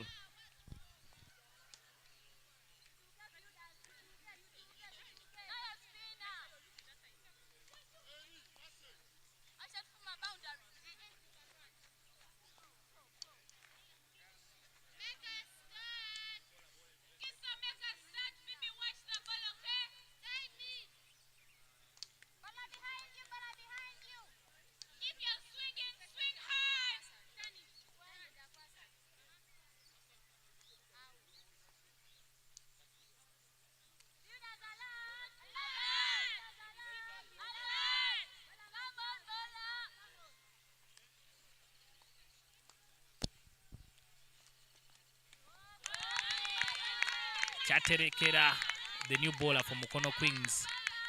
Ball into Nachiyimba. Fielders alert, alert is always the cry from all the teams. And surely all the fielders are always alert.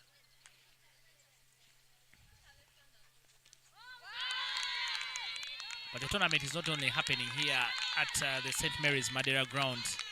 There are games happening at 4 other different venues here in Soroti City. And very quickly, Naomi is going to let us know what's happening on the other grounds. The girls play in the mornings and in the afternoons. So there's a lot of cricket for them.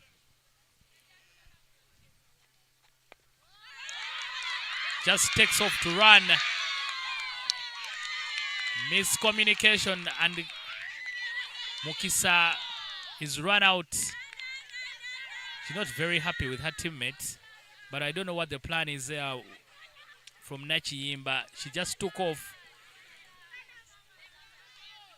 I think Nachiyimba was well within her right to not run, because she hit the ball straight to the fielder. Mukisa took off like a tracer bullet. I don't know if she just wanted to change strike. GAYAZA against a run of play lose their first wicket. 4 for 1. I'd say that's a gift of the wicket, a run out. Very, very unnecessary. But Mukongo Kings will take whatever they are given. Naomi, what's happening on the other grounds? Okay, on the game against of Masaka against Iganga Secondary School, Masaka is still on batting and they've scored 112 for 6 in 16.4 overs. Kilembe Secondary School and Indeje, Kilembe is still on batting and they have 58 for 8 in 16.5 overs. Ginger Says is done and they're on an innings break. Ginger Says has scored 200 runs for 4 in 20 overs. Sacred Heart Secondary School versus Lighter Says scored 53 for 10 in 19.3 overs, and Lighter Says is on 2 for 1 in 1 over.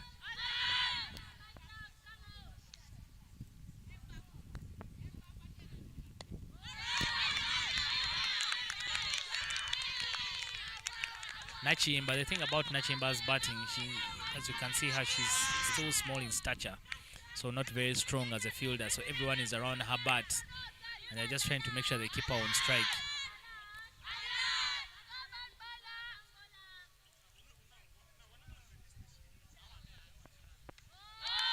Swing and a miss and a very good over, maiden over from Chaterekera.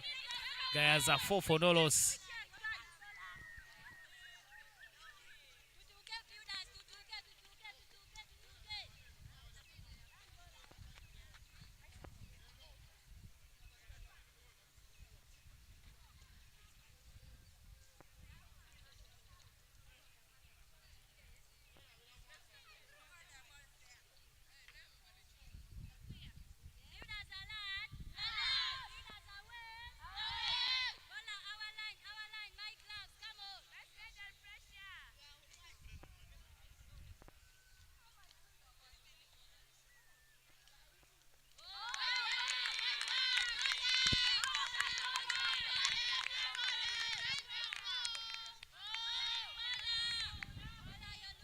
Subika, the new batter for GAYAZA High School.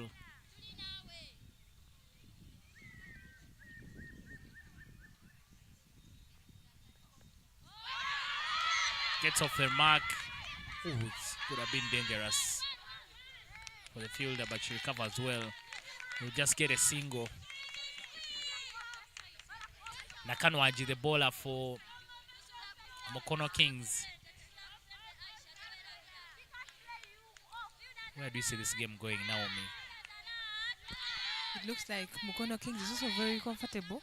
Looks like they feel they can defend what they put on board. Looking at the way the morale is on the field. They take off again, a chance for a run out. They throw to the bowler's end. Not collected very well, but I think that's better intent from GAYAZA High School. As long as Nachimba can be able to get that ball in the gaps, I think they can be... It's possible for them to get the singles. Batting, of course, the most difficult skill, but bowling and fielding are easier to learn. So you can see Mukono Kings pumped up.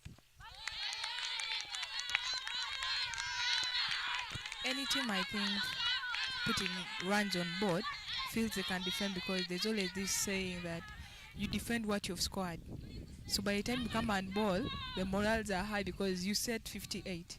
So you have to defend what you give.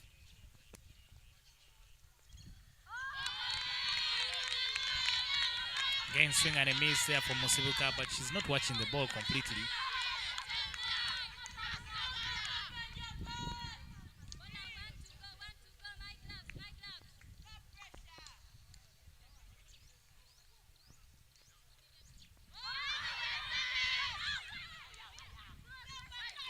Nowhere to go. The fielders very alert, like the girls keep saying.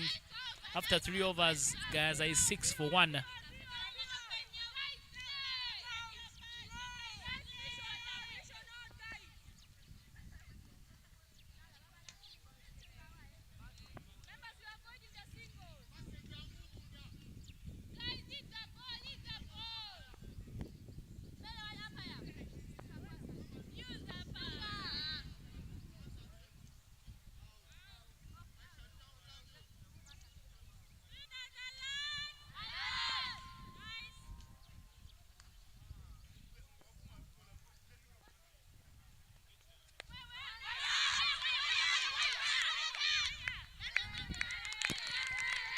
Mukono Kings very, very alert and energized.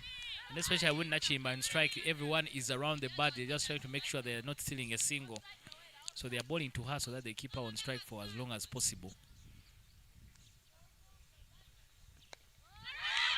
Chance for a run, they take off. And very good running, better intent there. From, ooh. Unfortunately, the throw strikes Nachimba's body, but I think it wasn't intentional. Thank God it was not very powerful, because it could take out your playing mate.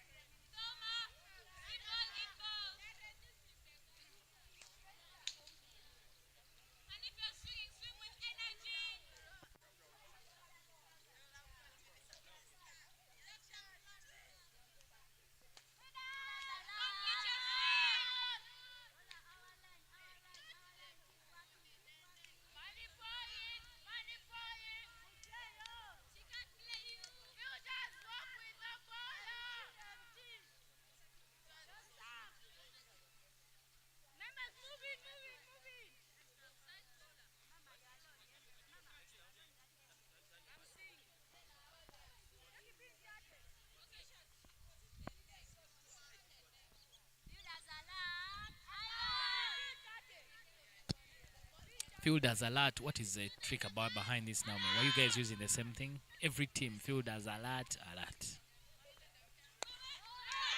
Hits hard and she just takes off.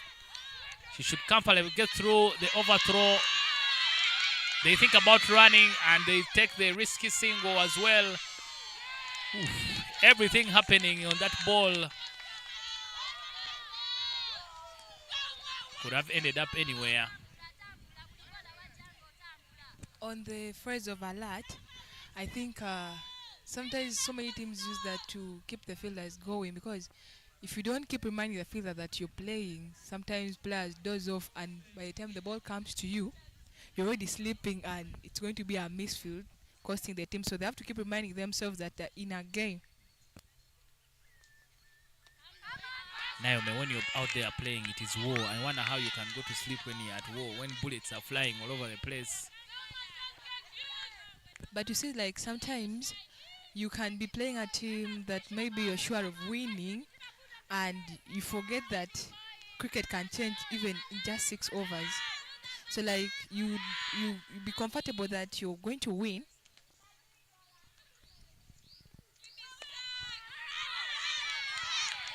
You be comfortable that you're going to win, and you doze off knowing that the game is in your hands. So when you doze off, the game might slide off. So that's why they keep reminding themselves alert, so that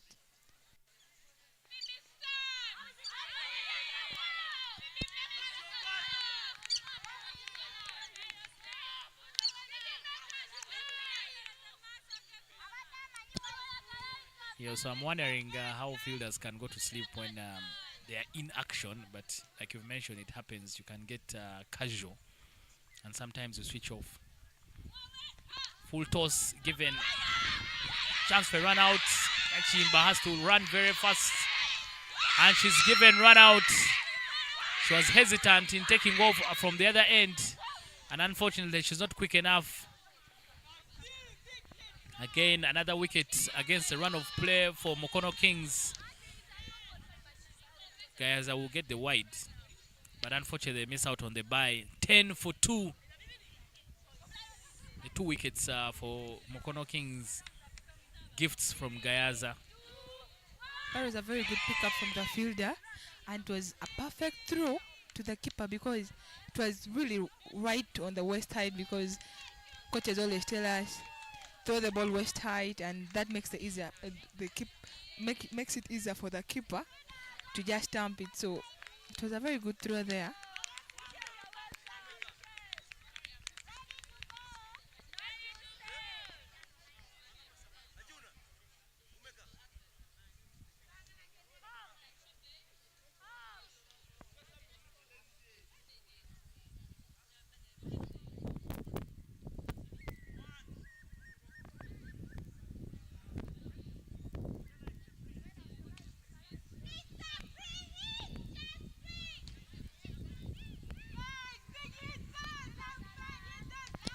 Ten for 2. GAYAZA is where they are at right now. 42 is what they need for as many overs. They've lost 2 wickets, and both of them coming via run out.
Chance for runner again, has to be very, very quick.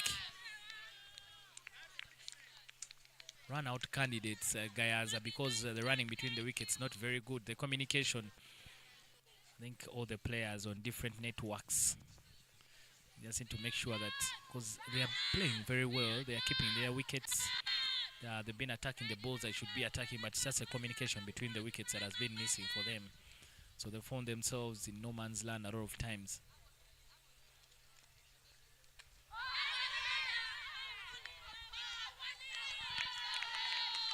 Watch the ball is the cry from the GAYAZA camp. Nanyonjo on strike.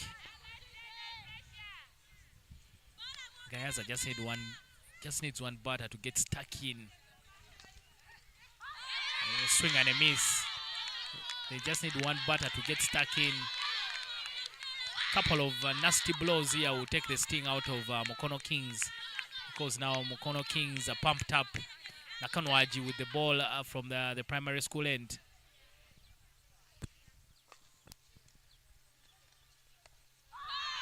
Much better connection there from Nanyonjo. A good field. Thought about a second, but that's much better calling this time. Nanyonjo realizing that she may not be able to get onto the other end, and she turns down the call from her partner Musibuka. That's much better calling. They just need to keep doing this. They need only 39 runs from as many as 15 overs. They will surely get over the line.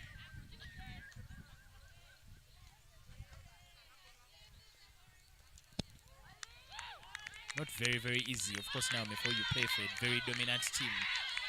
But games between teams that are evenly matched like these are always very interesting. That's right about it, but I think right now Gayaza just needs to play all the overs. If they play all the overs, there are extras that they will give genuinely. So like if they give the extras plus the overs that they've played, trust me, they will chase that score of 39. Because the extras will also be there, the buys plus the ones they will get off bat. So I think Gayaza just needs to play all the overs right now and not give out any silly wickets anymore.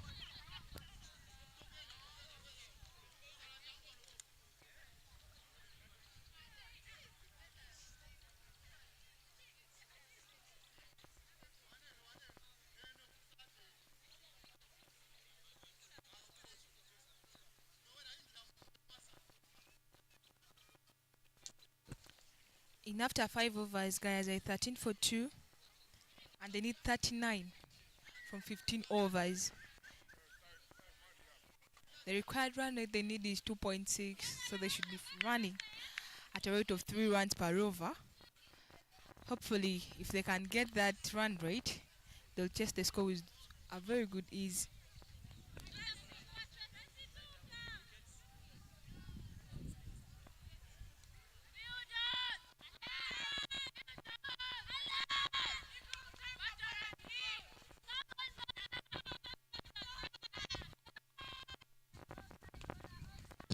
Changing the bowling for Mukono Kings.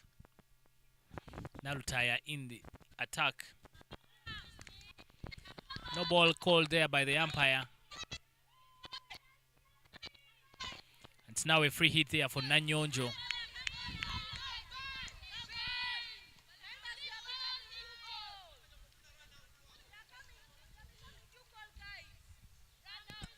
I think the generosity of Mukono Kings has just started.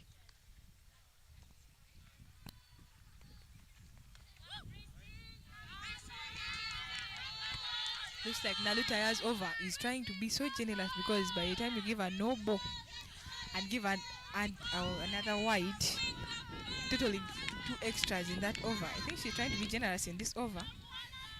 And she's adding up the score for Gayaza, where they click 15 for 2, and they're beating their run rate of 2.6 per over. By the time they have 3 in none over, that is much more better for Gayaza.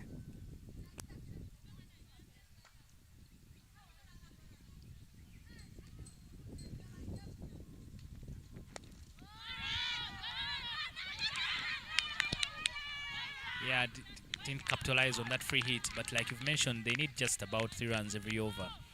And like you mentioned, if they can just keep their wickets, they've already gotten 2 extras. They just need 1 more run to cover up the over. So now the plan for Mukono Queens, what would it be as they're trying to defend just 37 runs?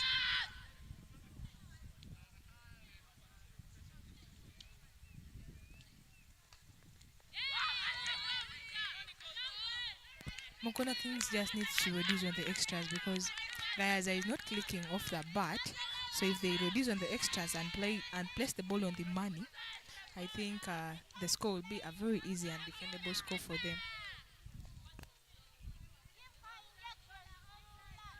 So this assignment for both teams very simple from now. Gayaza, keep your wickets, wait for the extras. Mukono Queens, cut off the extras and then we should have an easy game.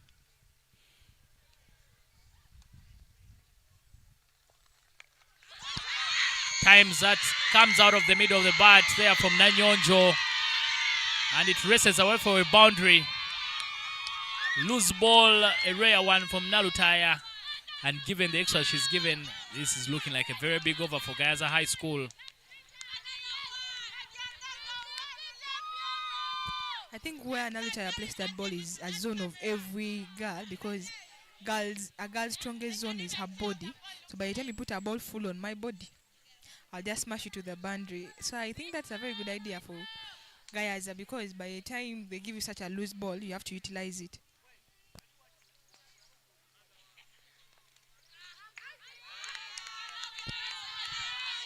I think you've heard from the expert Naomi, anything on the body line has to go. That's a GAYAZA dugout. They can afford to dance for now. They are 20 for 2. And kudos to Nanyonjo as well. Sometimes those full tosses are not very easy to hit, but that came right out of the middle of the bat. No chance for the field at square leg, and raced away to the boundary.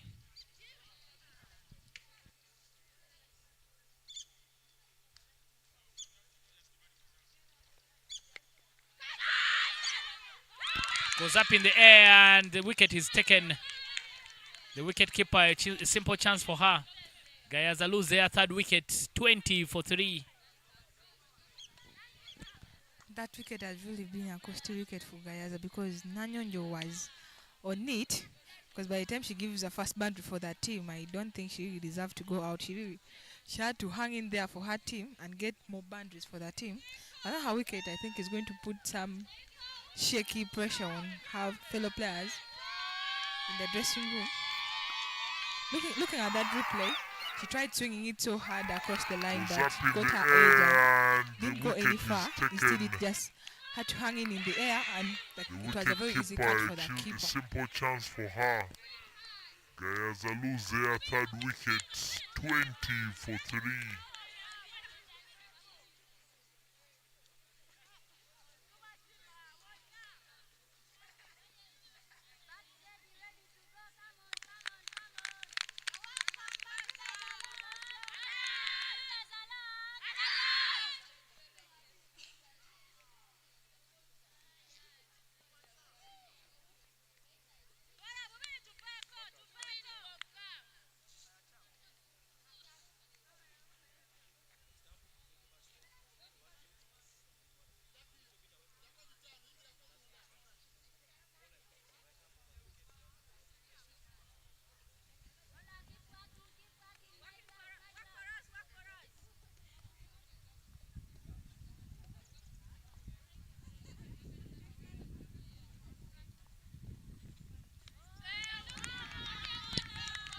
The new batter for GAYAZA High School, Mirembe.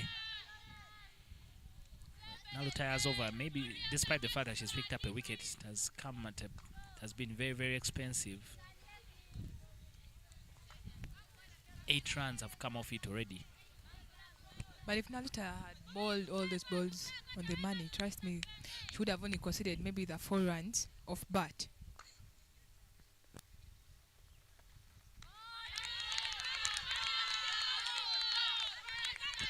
Usually when she bowls a good ball, they don't play her.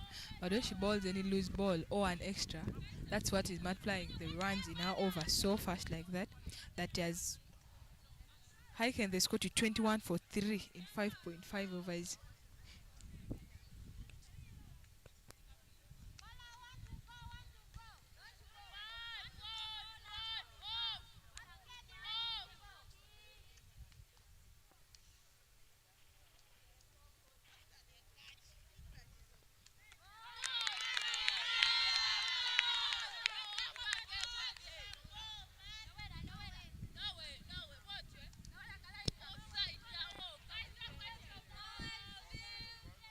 And that's the end of the over. The end of the power play. Where they have 21 runs for 3 and they need 31 or 14 overs. The overs are still very many, but the way GAYAZA is losing their wickets, I think it's not a good perspective for them right now. They need a partnership that is going to hang in there and first maybe play out some 6 overs, if that is possible.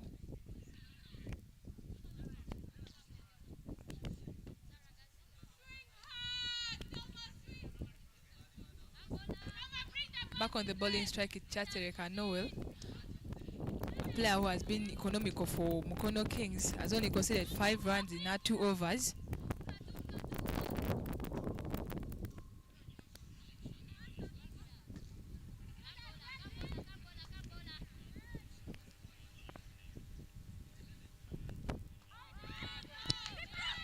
Very, very quickly they dash and pick up a single. That's what Musubika and Mirembe need to do. They need to keep running hard between the wickets. I think what the players miss is always trying to focus on the big picture. You need 31 from as many as 14 overs. If you just keep thinking about it in 5 runs. Off the inside edge, will race away to the fielder, deep square leg. So if you keep chopping off 5 runs, eventually it will be 25, then it will be 20, 15, 10, and then 5. But if you think that you need 29 runs, then you start panicking because the number looks very, very big.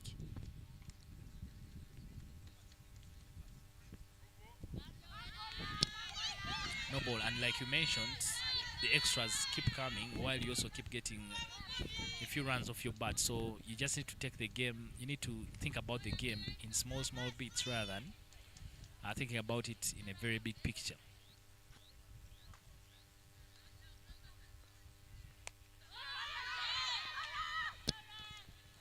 Quickly again, Musibika, Mukono Kings backing off now. They're allowing GAYAZA to pick up the ones.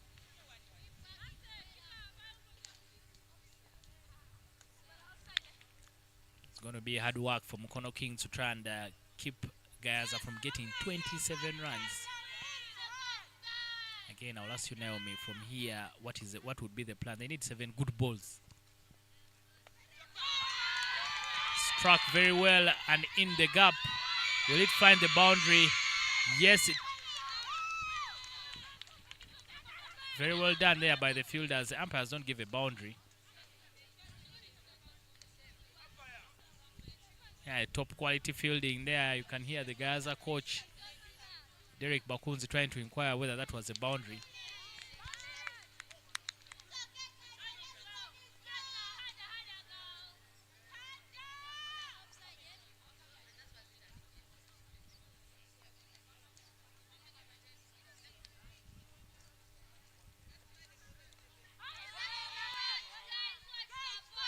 Then it's just, as you mentioned, they only need to be moving at a pace of 5 runs and the score keeps reducing. I think your projector is true. They already have 5 runs in that over and they have 25. So they need 25 in 13 overs. But now if they keep moving on that temporary pace of 5 per over, I think the game will be ending. And a good connection there for Mirembe. They'll pick up another single. Another good over, good passage of play here for GAYAZA. In the previous over, they got 8 runs. Now they've so far gotten 7 from this particular over. The pace at which GAYAZA is flowing right now, I think, is a very okay pace because looking at the way they're flowing, they now need 24 of 13, which are too many overs for you to chase a very small score like 24. By the time you can have 28 in 7, then they can have 24 in 5. As long as they keep going that pace of 5 or 6 per over, it's going to be an easy chase for GAYAZA as long as that partnership sticks in, because right now they don't need any wicket to fall again.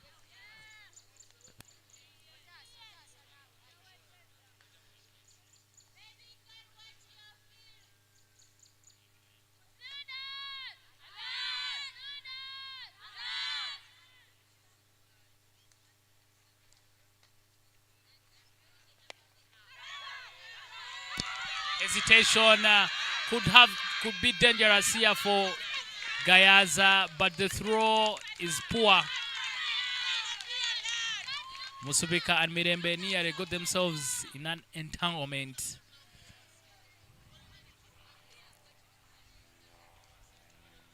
Very risky business here from Musubika and Mirembe.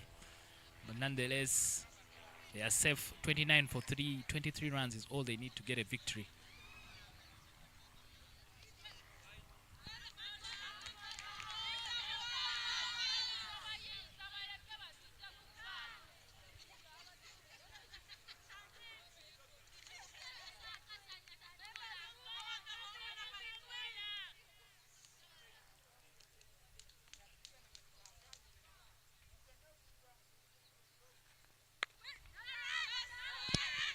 Mirembe needs to be very careful. She's backing up too much from the non-strikers. So she needs to be very, very careful. Otherwise, she might get herself run out. Guys are now starting to get anxious. They can't wait to pick up a victory.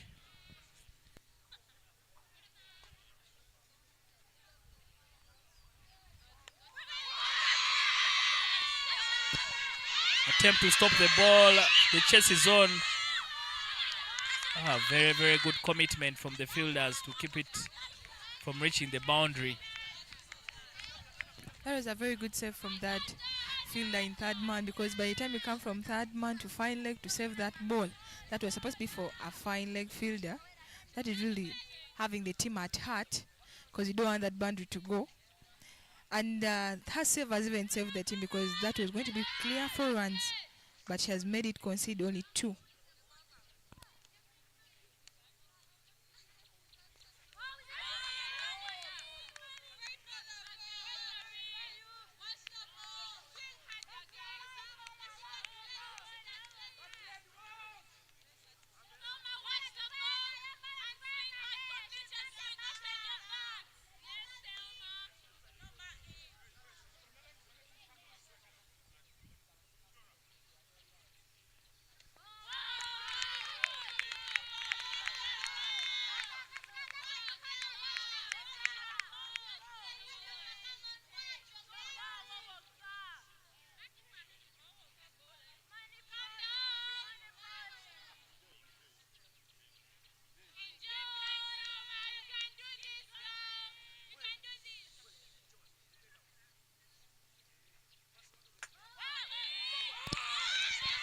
Very, very good intent there from Mirembe. Always very alert from the non-strikers. Once the ball passed the keeper, she was quickly on the other end. That awareness is better off for Gayaza right now, because they don't need to miss any chance of a run, because they're not really clicking that way with the bat. So any chance that gives them a run, they have to utilize it so well. And as per now, the score is 33 for 3 in 8 overs, and they need 19 in 12 overs.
Good stuff there from Musibuka, just making sure she can get bat onto ball. Now you say you don't have good memories of this ground. What happened exactly? Please tell us. Which team broke your heart on this particular ground? Actually, the team that broke my heart on this particular ground was Soroti City, when we had a match of OCC against Soroti City, and we're defending 6 runs.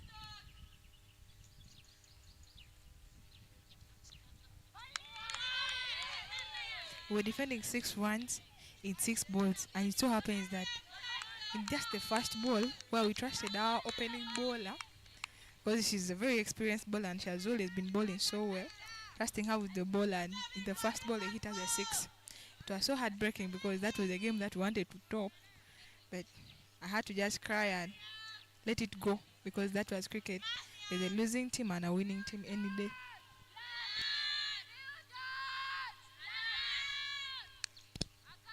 Yeah, you win some, you lose some, and I hope you took some very good lessons from that game. Cricket is like that, it has broken so many hearts. A swing and a miss. I think cricket has more heartbreaks than even love itself. So, but you wonder why we keep coming back to this heartbreaker, because we love the game. 18 from as many as 11 overs is what GAYAZA need. This is when teams now start getting nervous and you lose your way. So GAYAZA need to be very, very careful just to make sure that they don't lose the plan.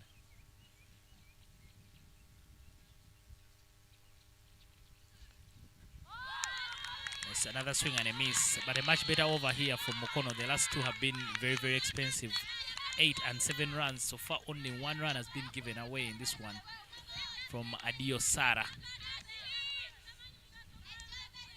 It's a slow bowling that really troubles the girls. Naomi, what does slow bowling really trouble girls?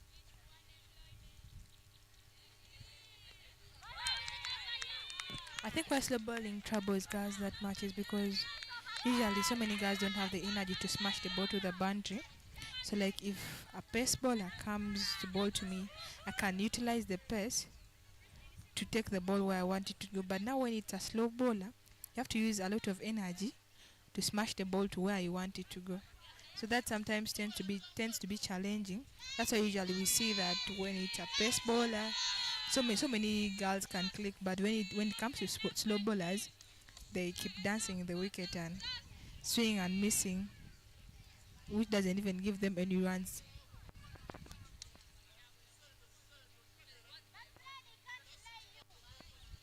Coming to bowl is Nansamba. She's bowling our 10th over, half of the inning, and they have 34 for 3. They only need 18 in those 10 overs. An appeal there from the fielders, but the umpire calls no. They thought it was maybe a chance for LBW.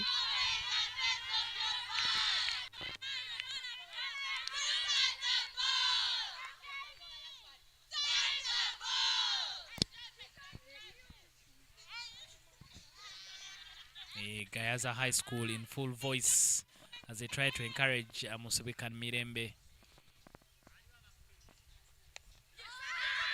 Some button to that from Musibika. 3 points they've made sure they give to Mirembe and Musibika. Look at the ball. Have fun. Complete the swing. Hit the ball with all your might. So it is clear the whole team is backing them up and trying to encourage them out in the middle. There is a lot of noise from each dugout. Instructions flying in from the MUKONO Kings dugout.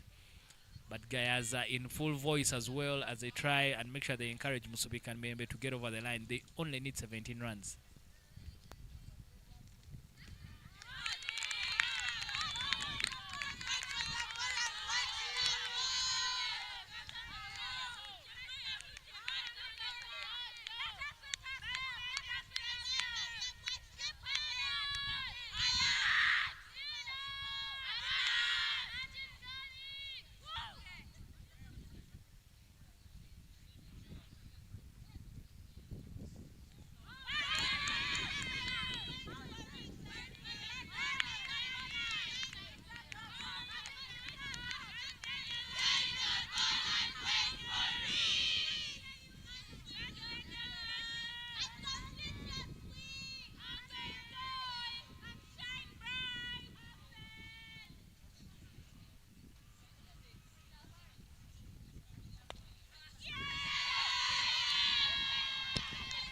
Contact and good stuff there for Mirembe. She gets in very early.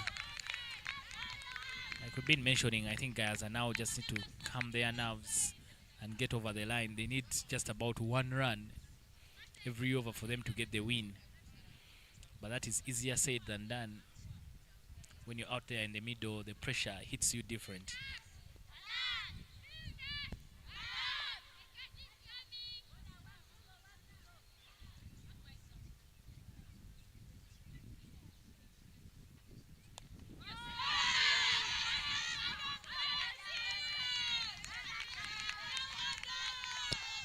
I think Mirembe now and Musibika are starting to get very confident. Musibika has been there for 26 balls. Mirembe for 14 balls. And I think this is sort of partnership that GAYAZA needed.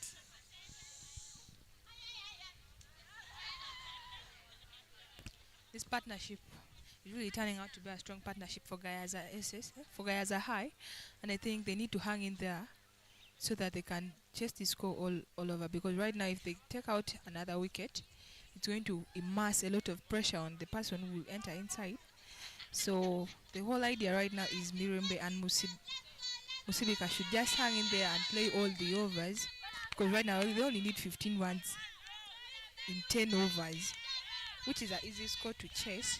Pardon me, in 11 overs, in 9, and they only need 1.5 in each and every over. So it's a kind of easy score to chase.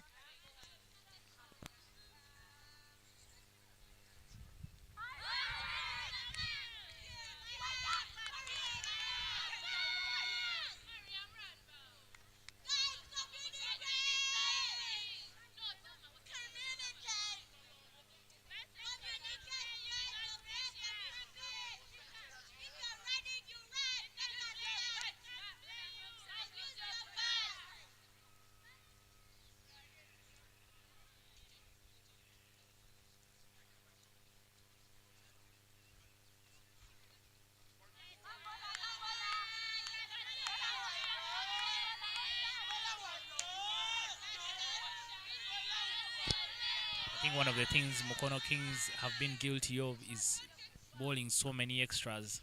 Even in the win against Kirembe, they gave away 30 extras, and Kirembe scored only 59. So extras has been their undoing throughout all these games. That's something the coach needs to take note of and make sure they work on when they go back home.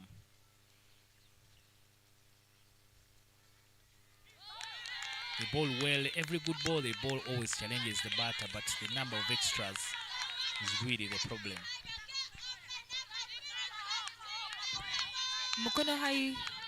Mukono Kings have 13 extras and GAYAZA have 38 runs. If we calculate it mathematically, they only have 25 runs. No? Yeah, 25 off bat.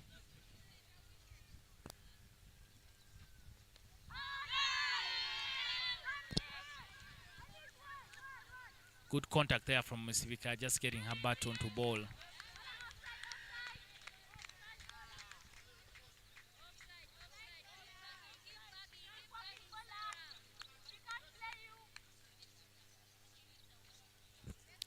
Looking at the way Mukono Kings has been bowling, I think if they hadn't bowled these extras, GAYAZA would be having only 26 off bat, and I think they would be defending that score so well. So as per now, they really need to bet around the dot balls than giving extras, because GAYAZA is not hitting the ball that hard.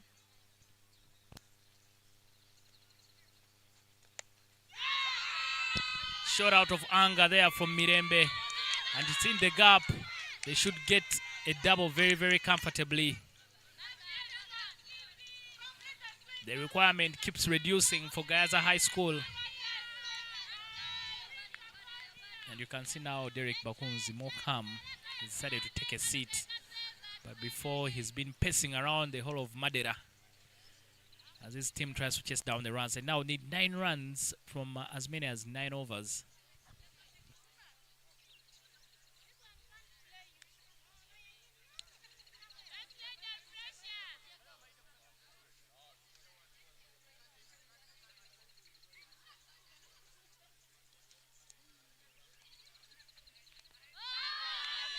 That's a swing and miss there from Mirembe. I think she wanted to take it again back to where it came from.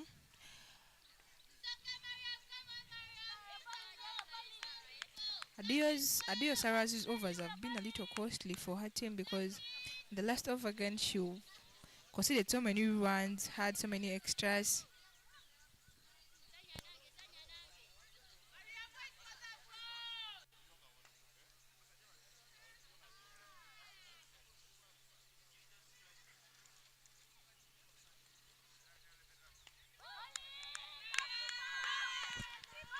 That's a risky run there from GAYAZA. Looks like Musubika and Mirembe are really looking at these runs and feel they can get those singles to keep reducing the score. As per now, the score is 42 for 3 in 11 overs, in 12 overs, pardon me, and they need 10 runs. So it's a very hard task right now for Mukono Kings. See how they're going to defend that score, because it's a very small score to defend, and any boundary, any singles can change the score right now.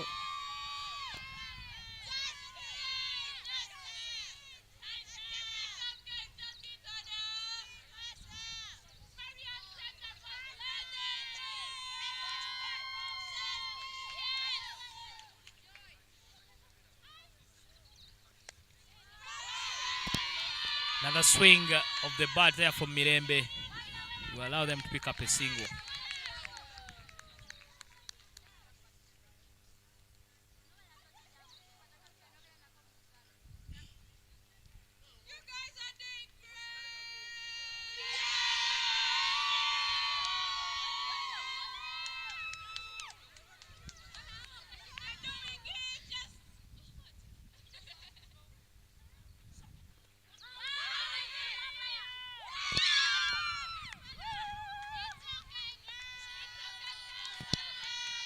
Musubika done brilliantly for her team, but she has to go, given out LBW by the umpire.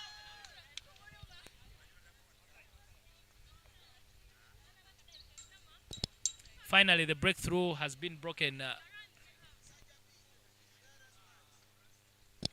The breakthrough coming for Mukono Queens. They needed something like that, but now only 9 runs required.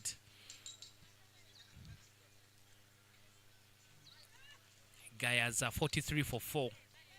They need 9 runs for the win, but a valiant knock there from Musubika. She was in there for a very long time, ran well between the wickets.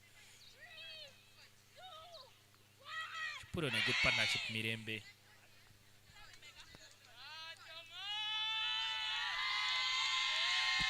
Mukisa and Mirembe gave a very good partnership of 27 runs, and I think that breakthrough of that partnership is a little costly for that team, because I think they deserve to chase the score till the last run or the last over.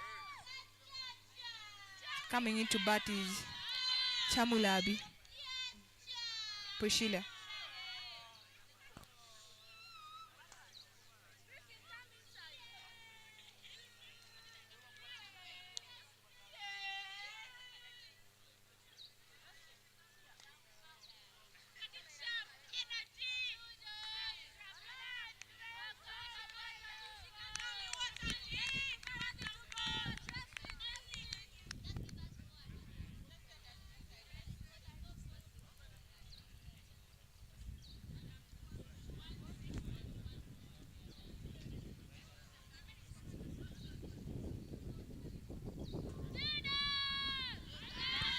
I think this combination that is in right now is a better of combination, because it's a left-right combination.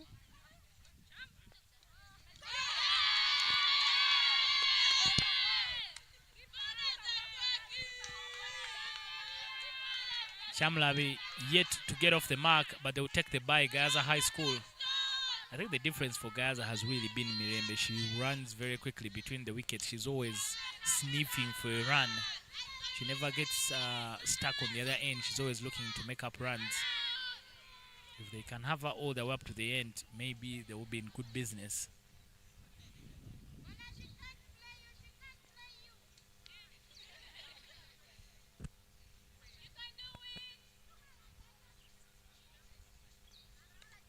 Swing and a miss. Nansamba has also bowled well. I think the undoing for Mukono has really been the extras. They've been very, very generous.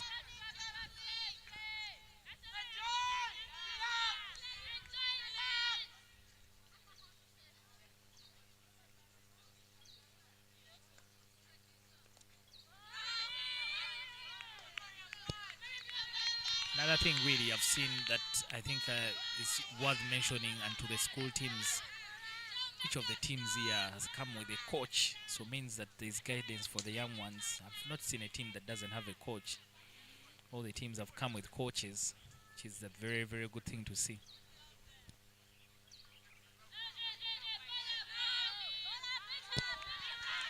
No ball, but I think Mirembe missed out on that one. Those are the balls Naomi said that they should always be going to the boundary. Yeah, you're true about that. And the score is 45-4 in 11.5 overs, where Mukono Kings has bowled 14 extras.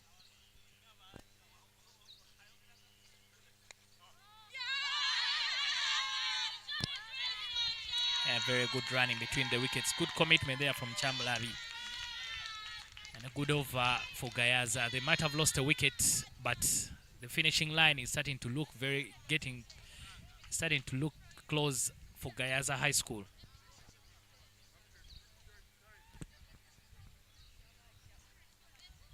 That's the end of the second phase of the inning. 12 overs down, and GAYAZA needs 6 runs of 8 overs, which I think one run per over can do for them, because there's no more pressure. You need 6 in a thousands of balls, so it's just something that should immerse pressure on the batters right now.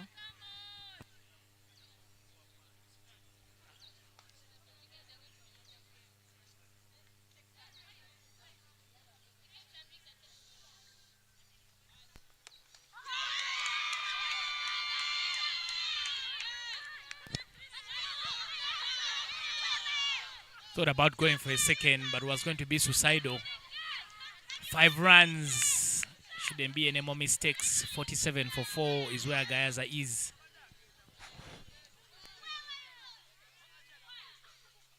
Looking at the way the outfield is right now, the Mukono Kings players have gone mute. I think they have really placed their shoulders down, looking at the score to be 5 for 7.5, which is very easy to chase because they can't do anything much, because the overs are still very many and the runs are very few.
There are some dicey words that are being offered there by Mukono Kings. But maybe too little, too late. Only 5 runs is what GAYAZA need for the victory.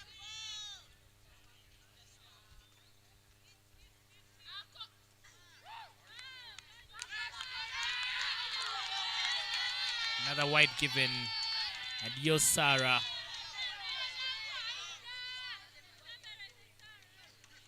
How is it in the camp after match days? How is it in camp for the girls? Do they still friends, or the banter only remains on the pitch?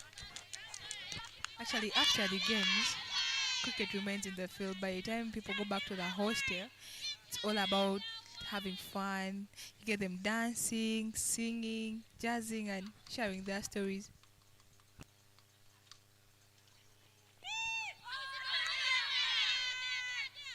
Yeah, I hope nothing is always taken personal, because yesterday's afternoon game between GNGSS, some of the performances looked personal. But hopefully later on during dinner they were just good friends. And the competition remains on the field.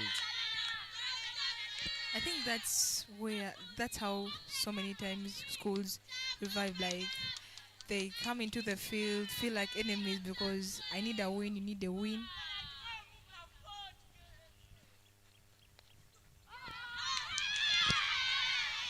turns around and makes some good connection. Chamulabi. It's now 3 runs required for the win for GAYAZA.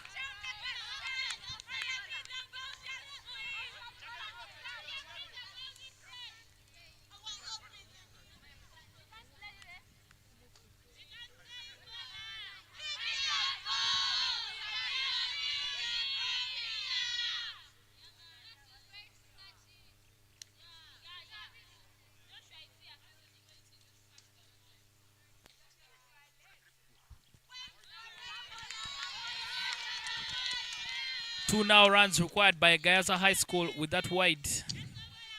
Adios has also been very, very expensive.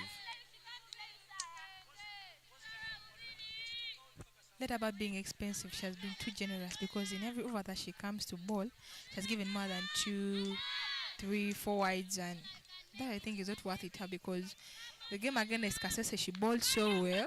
Actually, she was the most economical bowler of her team.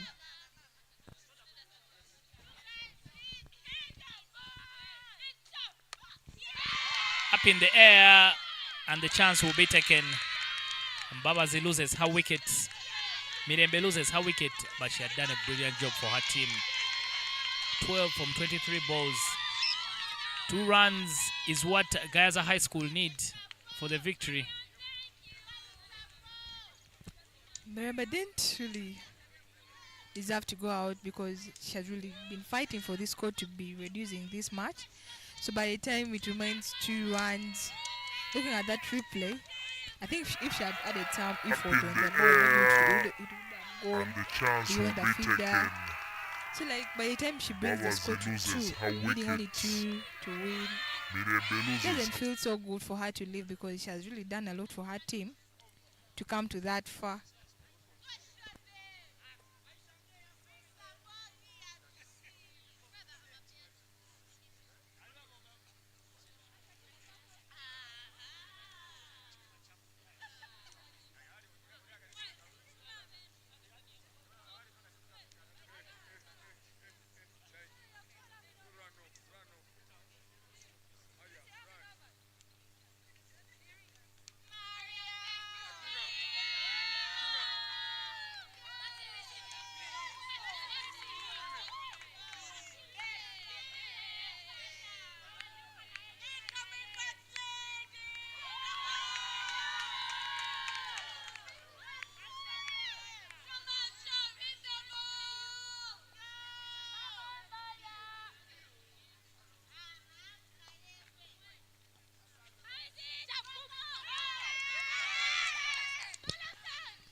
The scores are now level. GAYAZA need just the 1 run to pick up the victory.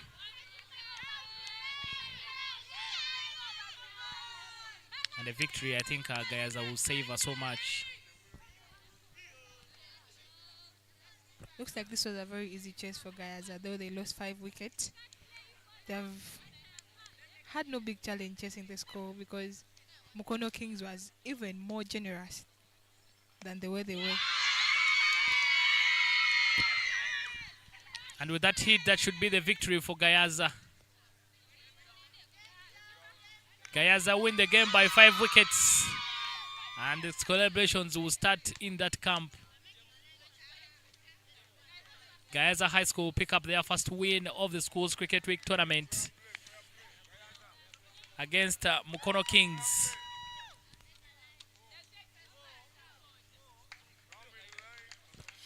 It is such a disappointment for Mukono Kings, because against Kasese, they had a win on them. So right now, I think they're so much disappointed. Looking at the outfield there, GAYAZA is celebrating the win, being the first win they have had in this Girls Schools Cricket Week held in Toroti, sponsored by Skyview.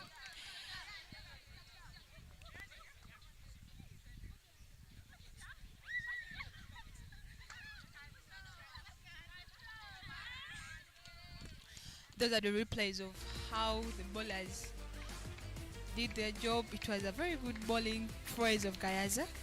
They really did so well in their bowling.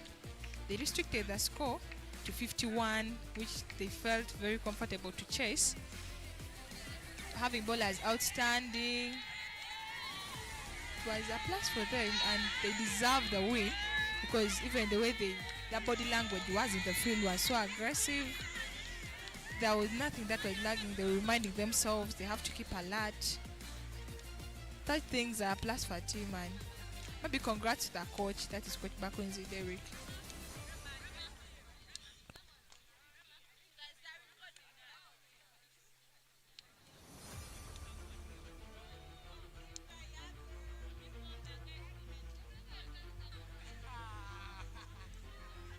Looking at the match summary, Kevin scored 8 and 16 balls for MUKONO Kings.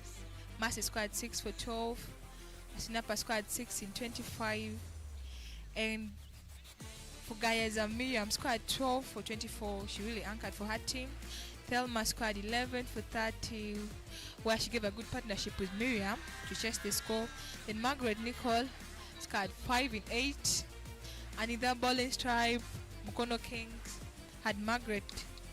MUKONO Kings had Christine going for 8, having 1 wicket in 1 over. Sunapa having 10 for 1 in 3 overs. Tracy having 10 for 1 in 3 overs.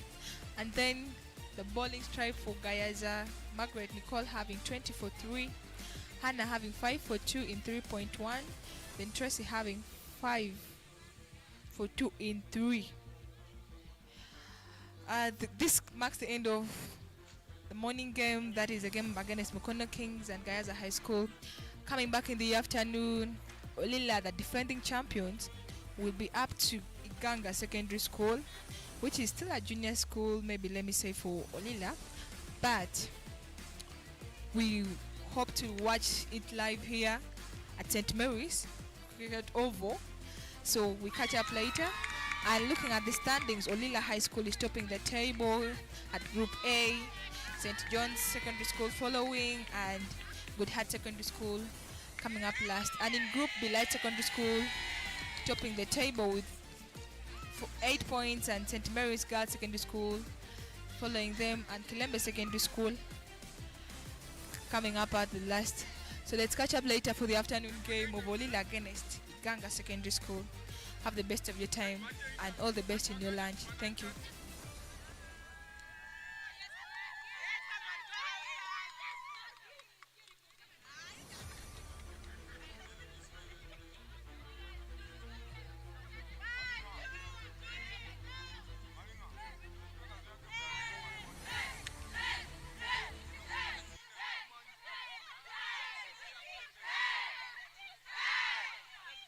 Thank you so much.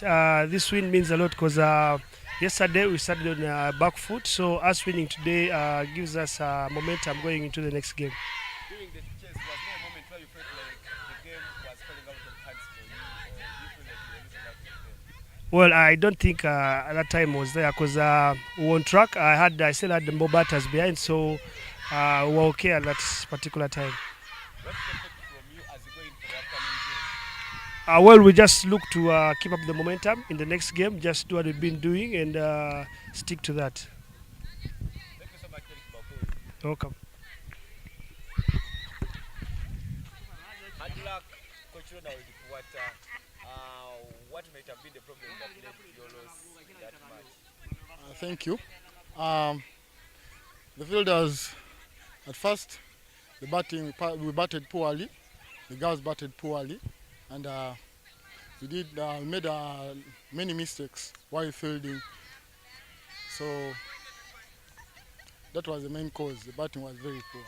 During the chase, when guys was chasing, was there a moment where you felt like the game had come into your favor, or did you feel like you could win the game at all? Actually, at first, the score was little, so we couldn't defend it. You go in for St. Mary's Madera, a team which has not yet lost the game in the afternoon. What do you expect from you and the girls as you go in for that game? I expect a lot. I expect to win because in the bowling, my bowlers will come in as you have seen the past game. They bowled well, so in the bowling it will be tight. So I think we can defend in the score. Thank you so much, Coach. And all the best in that. Thank you.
Kenya.